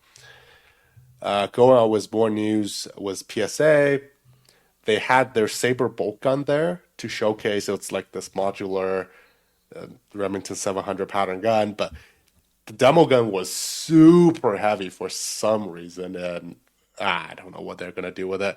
I mentioned the Saber 11 was different triggers, so it was really odd. What else did they have? They have the A bunch the- of stuff that they may or may not release. they had a bunch of stuff that they had released this new modular platform. I think they called it AXR, but that encompasses the pistol, the rifle, and the shotgun at the same time, despite them three not interchanging any parts. So it was a marketing kind of disaster. They had, as Chris asked, they had a few interesting HNR retro rifles that's coming up. There was a dissipator, so like a long gas system, short-ish barrel M16. They had a FAL. Yeah, that was pretty cool. I think that was actually a part of last year, but shown at the DSA booth instead of the PSA booth. Anyway, as Adriel has mentioned, I've pretty much touched every single 1911s there are. The Smith & Wesson is particularly bad. The safety was very loose. I didn't know what happened to that thing. Personally, I'm never a big fan of Kimber, especially with their track record of moving factories everywhere they go, but the gun they showed was actually pretty impressive. I think they're moving somewhere to the southeast now. I've heard Alabama. I'm not too sure. The SIG was pretty meh, and there were a few Turkish makers. The triggers were pretty heavy, and the front checkering were kind of in name only. It's like in a small area, and the checkering was very shallow, so they're really still slick on the front. I managed to bash on a few Turkish guns. I think it was Corel who had the writing on the board was a 1973 rail. I was like, what was that?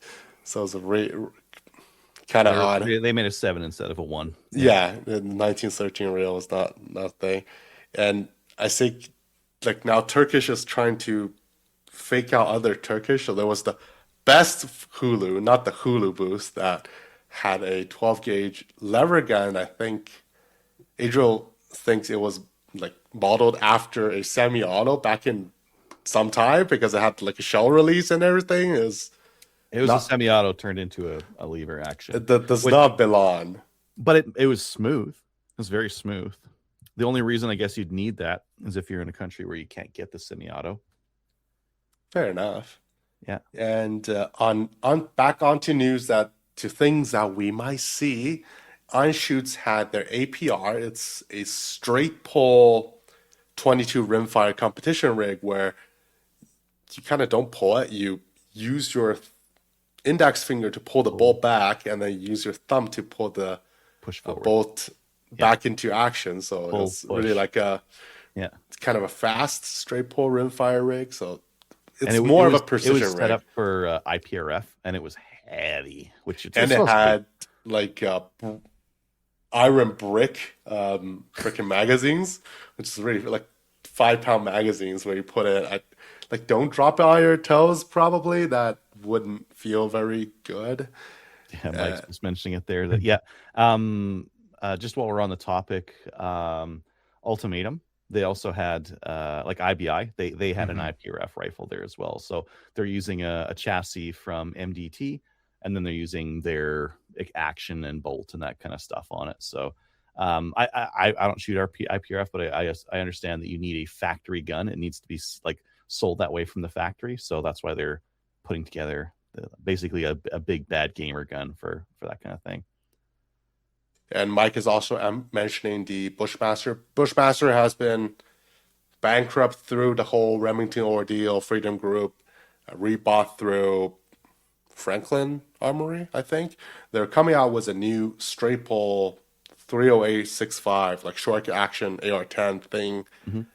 It has primary extraction. It have a lever thing on your pull lever, so it might help with that. The little like pull, like the little lever that you would have like on a folding charging handle, like on a does Scar have that? Which guns have a folding charging handle? Like a RDB, Caltech. That was our biggest oversight, not going to play with the new Scar. Oh, the European Scars. Fair enough. But yeah, we might. They don't have a pricing on it, but we might see the Bushmaster. And Mike mentioned it have been submitted to FRT. So yeah, again, it's similar to the MRA in idea. It's not compatible internally with AR-10 parts, except your barrels and stuff. So it's not a variant. It's dedicated as a straight bolt gun instead of being a gas gun. We also see a Rise Armament trigger that is really toolless. At least that's how they claim it. You don't have to take the safety out to install it. Although, here's the question. And you don't have to snug up any screws. When I think about it, how do you take the old trigger out if you don't take the safety out? If it's a component one and you knock the pins out, you can just pull it out. Fair enough. If it's a cassette style, you might have to take it out. But yeah, this one, they were actually having a competition to see who can install the trigger the fastest. What was it, like 20 seconds to install 6. or something? The fastest guy up there did it in 6. It's like blah blah blah. I don't even know how that's possible, but yeah. And some of the other stuff, like Henry has their Hush carbon fiber lever guns for hunting. Slant muzzle, of course. We can't have it. Well, we can't have a brake on it, but we can't have a sound moderator on it. That would be too good. And what was the thing we saw at MDT? They had a big old new chassis.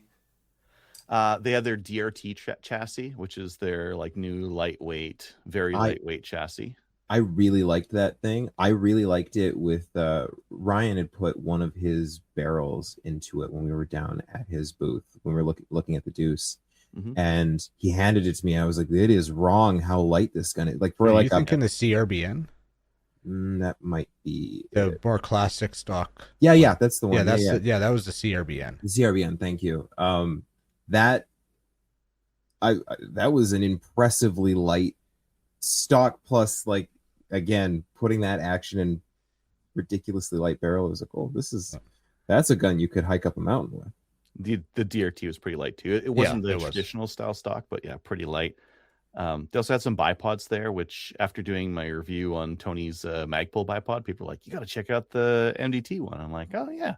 I knew they had the expensive one. I didn't know they had like the more inexpensive ones now. So they have some that are plastic and cheap and cheerful, that kind of thing. So relatively cheap and cheerful. They're not like Chinese Harris bipod knockoffs kind of a thing. But yeah, those are interesting. They also had some fancy, like very, very lightweight ones that you just like stick on your gun and go in the mountains to shoot a sheep really far away. Friday, actually, walking around, walked into Dillon Rifle. Yeah. Dillon's making consumer rifles now. What? Yeah.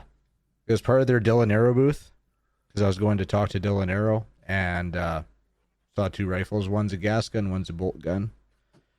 A bigger caliber. I can't remember off the top of my head, but consumer. The bolt gun, look for it this summer, and there will be a video in the next couple weeks ish that will come out on that, and so that should be able to see that one in Canada.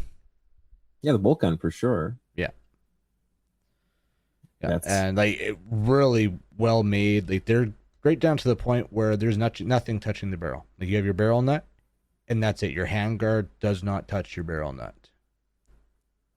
And the bolt gun, your bolt, when you rack it back, is captured in your buttstock.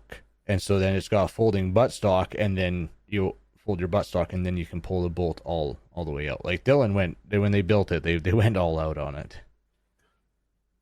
Mike here, I gotta agree with you, Mike, that the Caldwell Sam clay launcher, it was pretty cool. The automated like triple tray clay launcher. I was like, oh, that's spectacular. But It's neat. I'm not going to buy one because trying to get those would be. Yeah, they seem expensive, and there's a whole industry of stuff that works with just regular clays. But it was neat. Glow in the dark clays for your illegal shooting at night, I guess. Yeah, Promatic had their setup there too. They had a 3-machine trailer, and they were all. Had a preset pattern, but it a few cycles before you repeated the pattern where they were tilting and side to side. Pretty impressive. Cool. Did you guys see anything else that we should tell the listeners about? Oh, I'm sure we did. It's just whether I can remember it right now. I know. My brain is squishy. Ooh, No. we saw the berries bullets again. They need to rename their whole thing because they don't do only bullets now. They have this cool tripod ball mount thing that's like adaptive platform. You can mount it to your bench so you can clean your guns at an angle. It clamps down really well, and they have this. Basically, it's an M2 freaking tripod. Okay, you sit on a tripod and you shoot your gun mounted to a ball mount. Looks like a very good sniper setup for Adriel for his little sniper hut for. I think it would be good for if you wanted to go shoot and zero your rifle in the middle of nowhere. You could drag out this thing and set Very a stable shooting bench really quick. Yeah. What about gopher hunting? Might not be fast enough for that. Hard to say. They won't be supported on the ball, but you might want to lock it. You'd use that for gopher hunting, and you'd do long range with it. You wouldn't do short range. You'd do the long bombs with your 223 or something, or 22-250. Considering the suppressor that you can have, you don't even need to wear Air Pro. It's great. Lord, I see what you've done for other people. It's coming. It's coming. Before the end of the decade. It's coming. End of the decade. Oof. Tony, He's given it 4 been, years. So. Yeah, I'm not. Half a decade left. Oh my god! Could you be more negative, please? I still can't have my TRP. I came home empty-handed. How about that?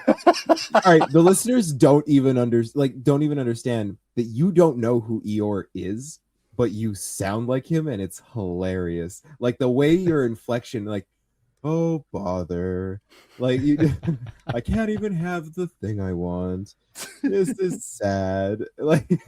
And understand, Tony got so hangry as well on the first night because Adriel worked him like a dog. For anybody that doesn't realize, so Tony shot with Adriel. I shot with Kyle. Kyle and I had a wonderful time. Tony and Adriel had a rough first day at SHOT Show. I had a great first day. You had a great first day. Tony did not. And at the end of it, we couldn't find a place to eat to save our life. We walked up and down the strip for a while, and they were all. That was day one. That was not the same. Day two, you had a goal. I'm not. Hang on. I'm telling the story. Day one was the day that you were Eeyore. You were hangry. You had been run up and down the awful That's day two. aisles. What? Yeah. Sure? Yeah. Oh, yeah. You're Day two, we're looking for the crack Day one of shot. I'm thinking about day one of the actual SHOT Show. No, I understand that, the day we did the range thing, but that day one of after SHOT Show, you were so hangry, and you were so sad, and it was like, I don't even know why we're here. You can't have anything. There's nothing here for us. I can't even have a single 1911. No suppressors. Look at all these full capacity magazines. Why are all these AR-15s here when I can't have an AR-15? It was while we're walking up and down the strip looking to feed ourselves. It was hilarious. And then on top of it, because we had all walked 20,000 plus steps, everybody's feet were sore too. Boy, did we hear about that while we were wandering around. Well, that Oh. was the night you took us just a couple blocks away. To It was just a couple blocks A couple away. blocks away. I did not force anybody to come with me. No. I didn't say you forced anything. I was just saying the Chinese night market was not very fun. Yeah. On that note, The Chinese night market. I like the Chinese night markets, though. Anything else to mention about Vegas SHOT Show? can't wait to go back. Yeah, I still need some time. No, I'll go back tomorrow. If they want to like start it up again, yeah, I'll go back. Just keep watching for the next few weeks as we roll out videos. I think Tony punched some out today. I Yep. punched some out on my channel. That there were duplicates of stuff we did for Slamfire. And yeah, I gotta grab the rest of the footage from you that we shot. 'Cause there's a whole bunch that I need, and then I could be. I have some B-roll Dylan booth, Kyle. So don't do that one just yet. Of the witch booth? Dylan, precision, the reloading. Yeah, got some of that. Oh, yeah. Dylan's got a new press out. Yeah. Oh yeah. Replacing the 1050. It's a 1250. They are actually going back to the priming style of the 650. They've determined that is better It is. than just to push on a single track. So Mhm. that's probably the big change on the 1250 is the primer feeding system. And the 3D printed parts. That just makes me, they can make it cheaper. Yeah. No. Yeah. I'm just. But they are actually, like, they don't have pricing yet for it, but they are aiming about, I was told, a couple $100 less than current offering. Really? That becomes Wow. interesting. Yeah. Cool. All right. Let's get into listener feedback because we got a little bit of that. Sweet. Yeah, we did miss a week there at SHOT Show. I'll take this first one from Chris. Feel free to use the picks. Yeah, and if I had waited another 4 months, I would have gotten the TRP. That is an Ed Brown hardcore one-piece magwell. If I could do it again, I think I would look for something with 20 LPI checkering. As much as I love the aesthetics of 25, 20 is the aggressive stuff I need. Also, semi-perm attached a blued Wilson Combat front strap with RTV. The stocks are Harriet Walnut. I didn't like how thin the GT10 ones were from Springfield. I put approximately 700 rounds of 147 Spear Lawman through it. I was worried because they have a very aggressive flat nose to the projectiles, and I heard that they would not feed well. I've not had any malfunctions. I used the standard Springfield mags as well as 10-round Wilson ETM and Mechgar 10-rounders. The only thing I noticed is that the Wilson tubes are much thicker. The pistol out of the box was very tight. Absolutely no slide to frame wiggle. The bushing was tight, but not awful to disassemble. At this point, there's some movement between the slide and the frame, but nothing I would consider abnormal. The only thing I would change at this point is maybe the safeties. I'm left-handed, and on the operator, I'm unsure about the TRP. The right side safety lever is much thinner and shorter than the left. It becomes much more difficult to ride that safety like a gas pedal. Absolutely fun gun. If you guys get your rights, I guess, actually, if it pleases the crown, you should definitely get one. Be well, Chris. Thanks, Chris. So we had a previous conversation with Chris about, he was telling me about his 1911 purchase that he got, the Springfield operator, just a step below the TRP. And I think it was the first to have 9mm and the AOS treatment. And you can see on the picture, he does have a hollow sub mounted on it. And it's a very nice gun.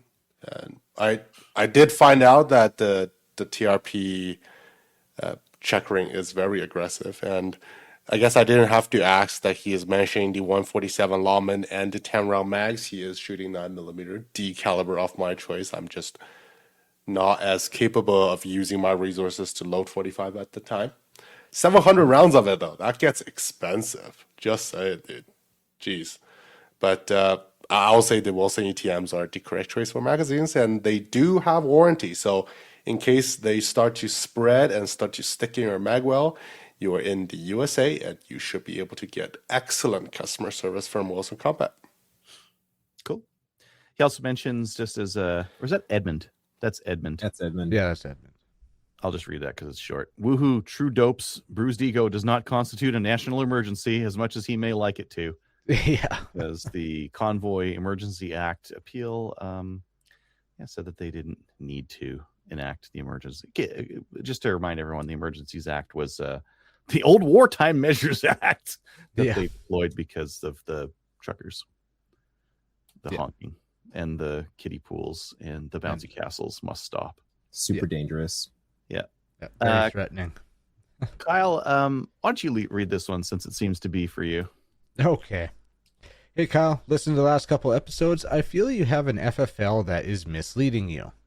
I believe you and I are here in the U.S. on the same non-immigrant visa. You definitely can purchase handguns unless your state has laws pertaining to this. As far as NFA items, this should not be an issue. I personally have been approved and have had stamps issued for 3 NFA items, my favorite being a Sandman X for my 300 Blackout. Feel free to reach out if I can help you figure this out or put you in touch with an amazing FFL. Huge shout out to OPSEC Arms in Heber City. Anyway, thanks for entertaining content and have a blast at SHOT Show. If you see David from OPSEC there, make a point of saying hello. He is just great people. Cheers, John. Thanks, John. And yeah, no, I definitely know I can purchase handguns and whatnot. And but no, NFA items. Thank you very much for that information. Because once I do figure out my FFL situation, I can start having more fun. Oh, can I take? We're about to become a lot more jealous of Kyle. Yep. Because the $0 tax stamp. Yeah, he's gonna have cans on everything real soon. Good cans still cost a fair bit. So. Okay, you're gonna have cans on a couple of things real soon. Can I do the last one? Yeah, go ahead. Yeah. Awesome.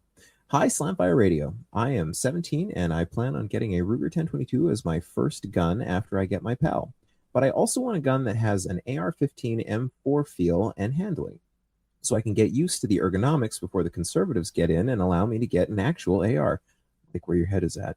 I read that the Ruger 1022 is highly customizable, and I would like to know if there is any way I can customize it to get that feel of the AR. Some features I would like to see in my hypothetical rifle would be 1. Collapsible stock, 2. Flash suppressor, if necessary, 3. Charging handle on the left side, which is the correct for battle rifles, by the way. 4. Shortest barrel possible / legal, which is pretty short with a 22. 5. Mounts for rapidly interchangeable reflex sights and open sights. Yeah, sure. 6. Anything you guys think would also be beneficial. Maybe an improved trigger. If any episodes cover this content that I may have missed or haven't heard yet, please point me to them. Thanks in advance. Edric Griffith, i.e. Ontario Defender. What you have described is a Daria TM22 Pro. And do you have any aspiration of hunting? If so, in Ontario, would you consider an MRA Renegade? I mean, that's But he's 17. He's gonna get his. This is gonna be his first gun. First 10, gun. Yeah. 1022. 1022 is 1022 or a TM22. You can get the TM22.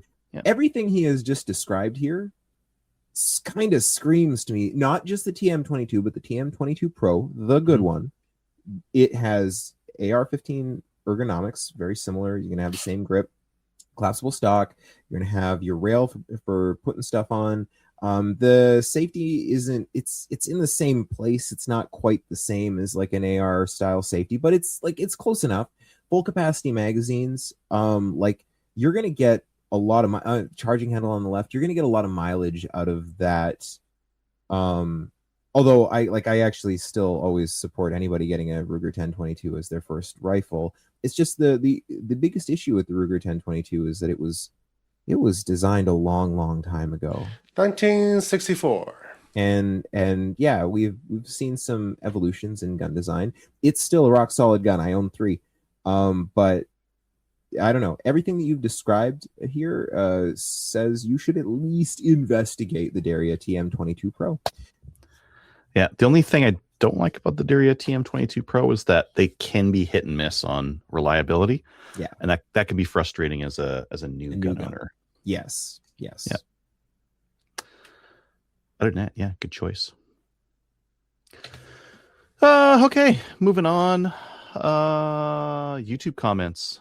I'd imagine we got a lot of them. We have a lot of them. Let me pull them up.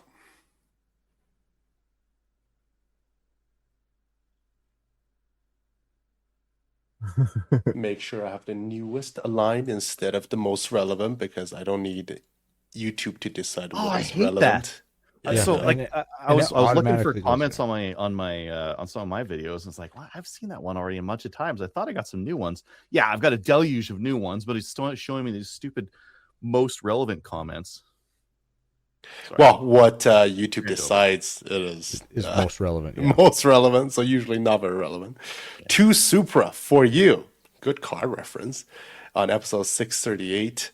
They've changed the wording again today. Was the announcement lowers our flat rate 550 if complete value is higher for your information? That is correct, Supra.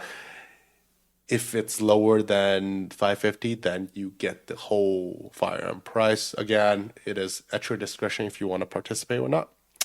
Chief Mickey 308, solo review are much better because the absence of annoying distractions, smiley face, on your review of the 1867 Federation lever action. I think there's people like jumping in the background, so probably me. Yeah. Sorry, oops. And then we have 3 comments on the Staccato HDC 4X for $3,600, while the price point is insulting coming from someone that owns 2 Staccatos. And I think Adriel did reply it is a bit pricey, for sure. Yes.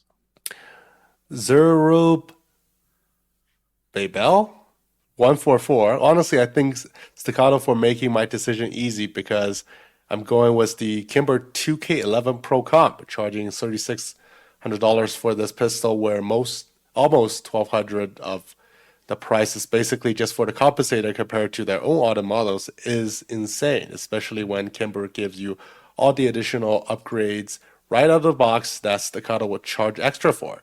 The Kimber Pro Comstock was a complete upgraded slide that's already upgraded over the Staccato's offering, and is not true for 4K plus gun in the real world value, no matter how people try to justify it.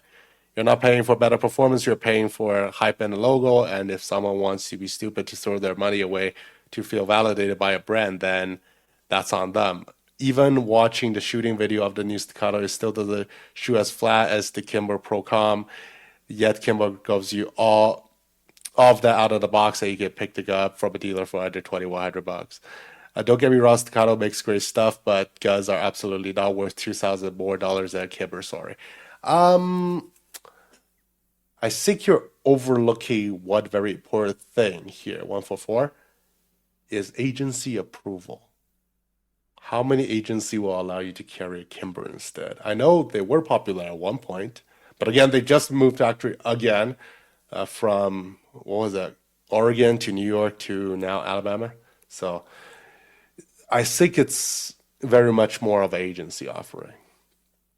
And RSJ33 mentions I'll just stick with the CS.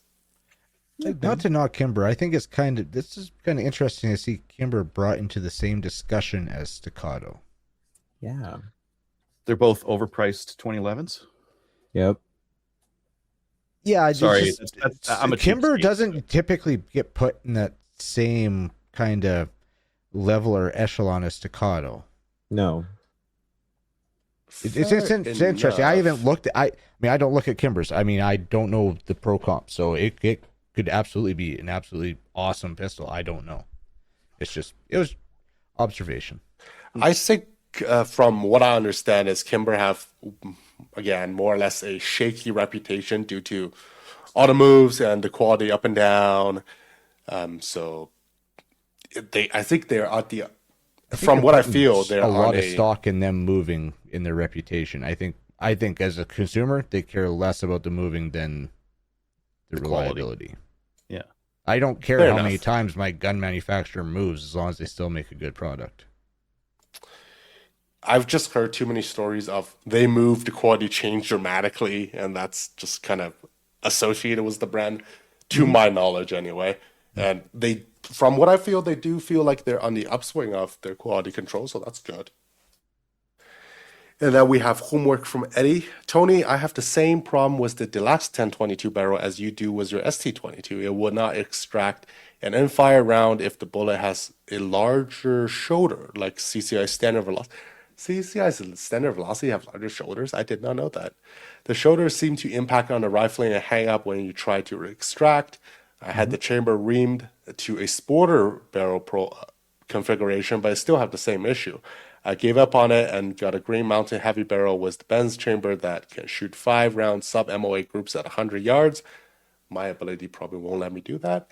And it have no extraction problem, not even with CCS standard velocity. As for leaving Iran in a boat, Canada does have a dozen older frigates. They've been sailing. Oh, you mean like getting on a boat, sailing through the South China Sea on freedom of navigation exercise. I could also get on one of those Victoria-class submarines if my big body fits in there. The GSP rifle kit is not a workaround or a loophole. I mentioned it because Dustin seemed to like pistol to rifle conversion kits. I do. There were a lot of those at SHOT Show too. Everybody in Yes. the dog had one. Yeah. Everyone on the dog had a 2011, a Glock Gen 3 clone chassis. And then some kind of, chassis and Yes. flux raiders. And everyone had red dots. Yep. And everyone had suppressors. Pretty much. Yeah. Eddie, Shot Even show in 5 Ergo, seconds. Ergo, the guys who make the rubber grips, they had a suppressor. No, they didn't. Okay, what was the other one I was thinking of then? Hogue. Hogue had it. Sorry, Hogue had the suppressor. I know the big thing from Ergo was their foregrip, but they made it angled, a little bit more angled for it was nicer to hold, and then a different grip for Scorpion. Angled for your pleasure. Yeah. Eddie mentions, I think peak alloy cases might be big at SHOT Show this year, along with 7mm backcountry. I did see the Federal booths trying to feature 7mm backcountry. I didn't see a lot of advancement in like the P cases, the other like steel alloy cases. So Mike is mentioning there's thermals everywhere too. I guess I see quite a few of them. Yeah, around, there too. were There a bunch were a of lot. thermals. Same thing as the red dot. Few. There's some factories in China that are making them, and now everyone's offering a thermal. Yeah. Fair enough. Quality varies. And Eddie commented on our Staccato range day video saying we were having too much fun. Yeah, it was quite a bit of fun. I did manage to break the First gun you own, picked up. the first gun I you picked up, and it was a Battle Arms, and it was the only semi-auto gun on the line, and I managed to break it. I broke the mag catch off of it, so it won't lock back. I was like, what is happening? I know I haven't run an AI in a long time, but I didn't know my skill was degrading like this. Adriel, Kyle, and I pick up machine guns first thing. Tony picks up a semi-auto, breaks it. Breaks it instantaneously. Yep. I got a sticker from Brownells that says I avoid warranties. It was great. Very J_Nova 8288. The 9mm bolt action looks interesting. No detail on Daria's website though. Can you get more information about it? Let Dustin rant about that. You already did. I already did. Okay, so the show staffers did not have a ton of information either. The show's no. All right. I'm sorry. No, the show staffers had zero information. 7 people staffing that booth. 7 different people at that booth. The one that I managed to pull in front of a camera asked for a pamphlet on the things he was selling. I had to give him that information. If anybody wants to know why that video is rough and rushed, it was because I gave him the things that he was to say before he said them. I think the of the stuff they had at their booth, It was the least important stuff. I know it was. well, no, I'm saying nothing at the booth. I want the pump 9mm. There. The bolt 9mm. Okay, yeah, it's kind of interesting. I want the pump 9mm. That's the ticket right there. Yeah. What are you gonna do with it though? IPSC PCC? Oh boy. Fun. Shoot Just a deer in the fun. face with it. Yeah. Shoot a bear in the face. That's with just it, maybe? rude. Anyway, Short Stroke Armory, and that ends our 2026 Canadian SHOT Show coverage. Thank you for coming out, and see you next year. After the first video. Yeah. Oh, after the first video, that's on the Yeah. 1022. That's kind of funny. And Adrian 28576, great video. As a Canadian, I appreciate seeing things that we can still buy instead of Aussie's firearm we're not even allowed to have. That is on Dustin's conversation on the Area TM22. We'll have both. We'll have stuff you can get and stuff you can't. Lots of stuff you can't. And we've been trying to up our shorts game, and I see Eddie is commenting on that too. The Libero lied, shocker. I know that is on the wording about the lower receivers. Again, they changed the wording again. It's 550 flat rate. We'll see if they honor that even.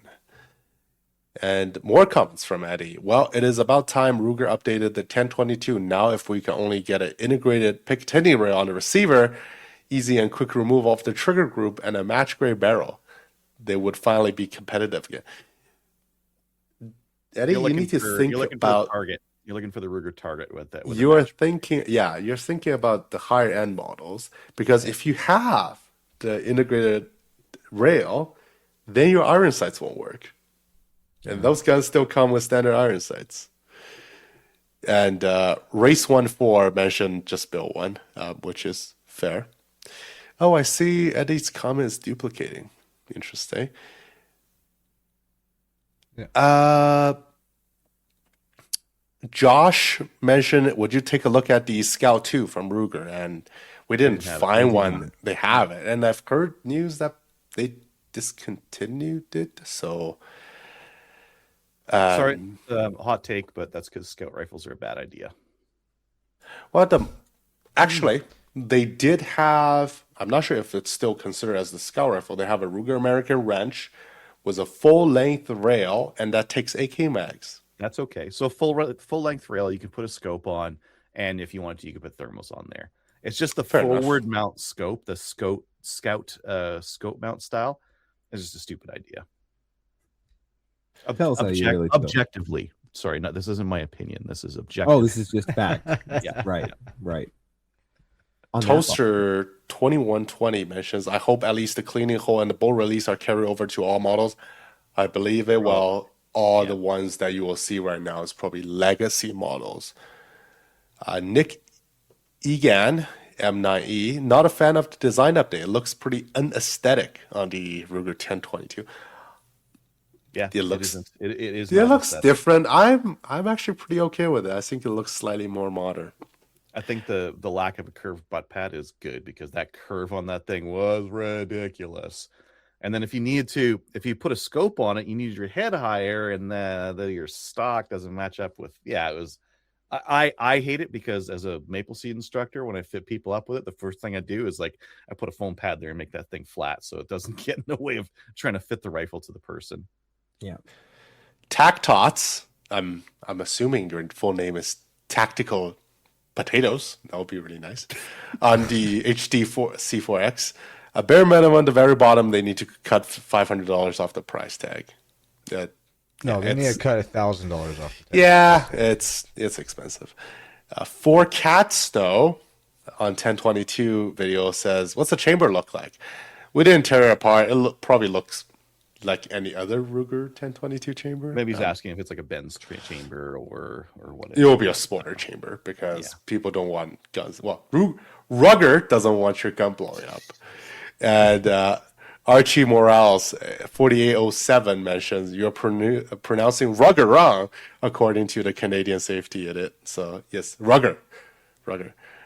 Pistol grip, 44 mag. Ooh, nice gun. Nice rifle, and I couldn't resist a decent price. I picked mine up from KY Gun Co. 18.5 inch. Put a Simon's 4X scope on it. Everyone needs a 1022. This is almost as light as a carbon fiber model. It's not as light as the tandem cross we handle. We can only say that. And Tom Bryant. Adriel. Yeah, that tandem cross rifle was crazy, though. And Tom Bryant, 4518, asks, how's the trigger reset, Tony?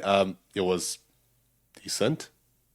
It was like Ruger BX level, so it was improved. A little bit light. Although I'm gonna say I don't actually mind the regular Ruger trigger that much. I use it for speed shooting. I don't use it for like precision shooting. So I use the BX for speed shooting and precision shooting. fair enough. Yeah, I would not use that factory trigger for speed shooting. It was. I was not that fast. It's okay. Get Lost 3346 asked that they wish there's a 22 WMR 1022. Is that a thing? It could be, but you couldn't do like a standard weight bolt. You'd have to make the bolt really heavy or run a locking mechanism in there. Like with Savage, their A22. If you want the A17, they got like this little chiclet thing that blocks the bolt while the pressure is still high and then releases. So you'd need some other mechanism to handle it. You couldn't just do, if you did straight blowback, you'd need a pretty heavy bolt. I see there's quite a discussion down there I'm not going to read, but apparently 1020 did have them in the late 90s and stopped around 2003. So that's something interesting. And Paul 1631 says updated mag release would be nice addition to my 1022. Look at the Tandem Cross catalog. They have quite a few things, and if you get an aftermarket trigger, usually you will have that as well. Stuffu, looks like my old 1022. It's slightly modernized. Again, the cleaning hole would be nice in the long run. Tom Don Aki 8757. This is a must-have rifle in everyone's gun safe. I just wish Ruger could crisp up the trigger. Pretty squishy. Again, the BX trigger, it's an improvement for sure. Mine shoots tight groups off a bench, but not so much offhand. If they wanted an improvement on the 1022, not cosmetic, look at the trigger. They do have a better trigger now. And maybe not a revolution, but definitely an improvement. Randall McKenna, 4263, sad that not much you can review from there. We can actually have here. Thanks for doing what you can. 1022 you can have.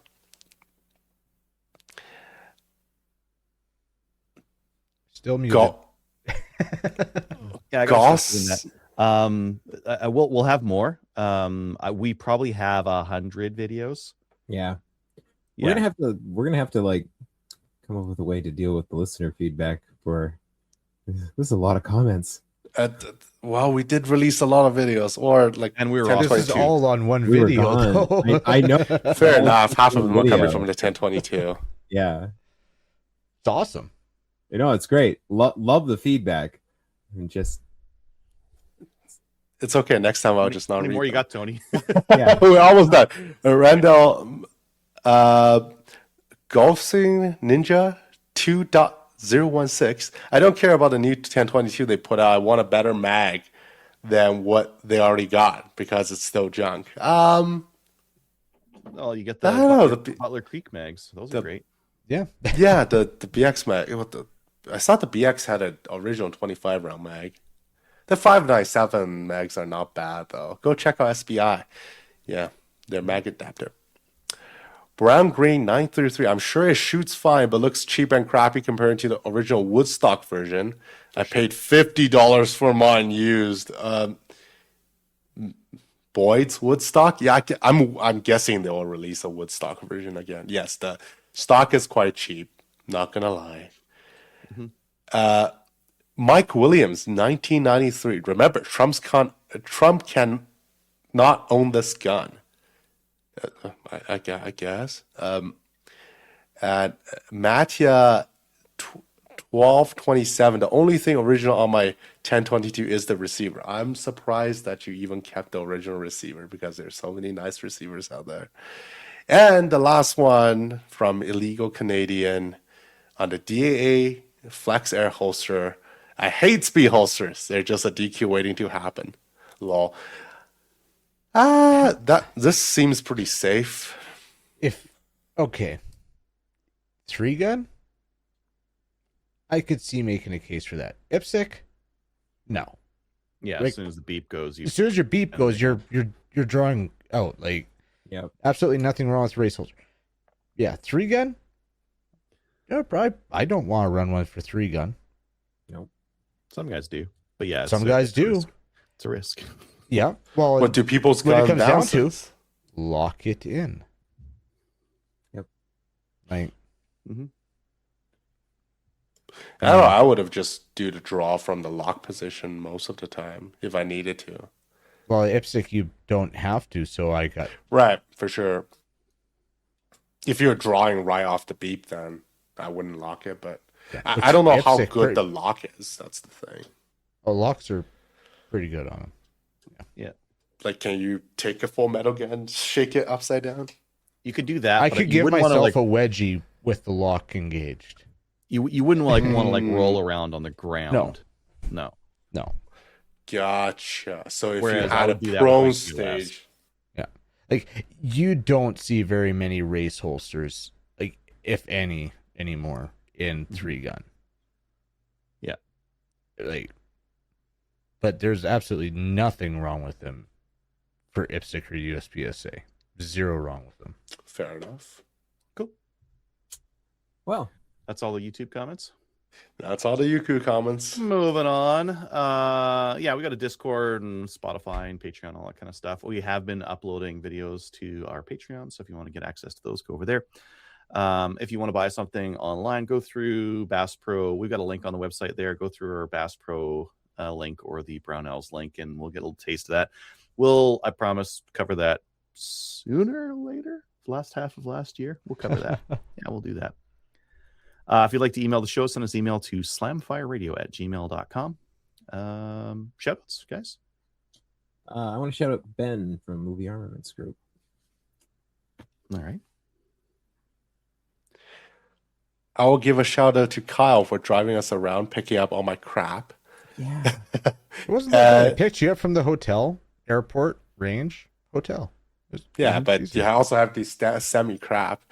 And I'll give a shout out to Tristan at SBI. I might have scammed a ST22 receiver from him, so we'll see how that goes. And there's this discussion of if the slamfire issue may be related to the earlier revision of the ST22. So we'll see. I'll probably keep running until we see him at Rimfire Madness, and then here's my gun.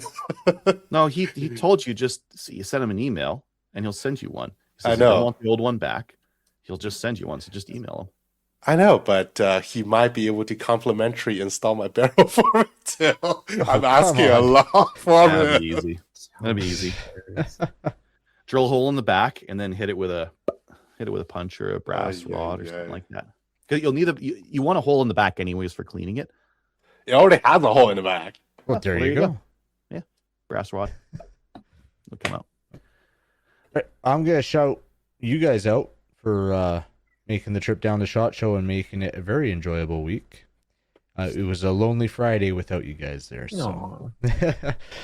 Also, shout out to CSSA and everyone for the Canadian reception that we went to, because that was a good night. We hung out quite a bit with the Kodiak Defense guys and everybody. And I'm going to shout out the BS guys. Chris and Kurt, only ran into them once. They must have just disappeared and hid in a hole. But Mike and Derek saw them quite frequently. But it was always good to see them, say hi. So, yeah. Yeah, it was good to see those guys and chat a little bit about what they're seeing and that kind of thing.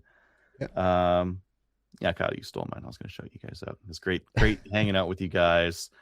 Shout out to Tony for putting up with my slave driver mentality for putting out content. I think we won though. Did we get more videos than you guys? Oh, I Yeah, you put your maybe. list. I was just like, the hands down, you won. Like, Yeah, you guys won. I think I got 4 more on Friday. That's it. And It was so one, short. and like stuff. one of those we was in didn't get very addition many on to a Thursday. video that we already did. So Yeah, we didn't get very many on Thursday. Neither did we. Yeah, but I think that day one was just like go. Yeah, no, I get this one. Yeah, I would say you guys won for numbers. yeah, We had fun though. It was good. it was fun. Yeah. Oh yeah. Join our Discord server. So if you want to talk about like gun stuff, you can go on CGN and that kind of thing and talk to a bunch of people who are 60, 80 years old plus. If you want to talk to some younger people, they're not on the CGNs, they're on the Discord. So definitely join us over there. Watch us on Facebook, YouTube, and Twitch. Join the CCFR, and we'll see you next week. Bye, everyone. Good night, Kelly. Good night. So if you have any comments or questions for the show, please send an email to slamfireradio@gmail.com. Now go grab a gun and shoot something. When the talking is over, it's time to get a gun.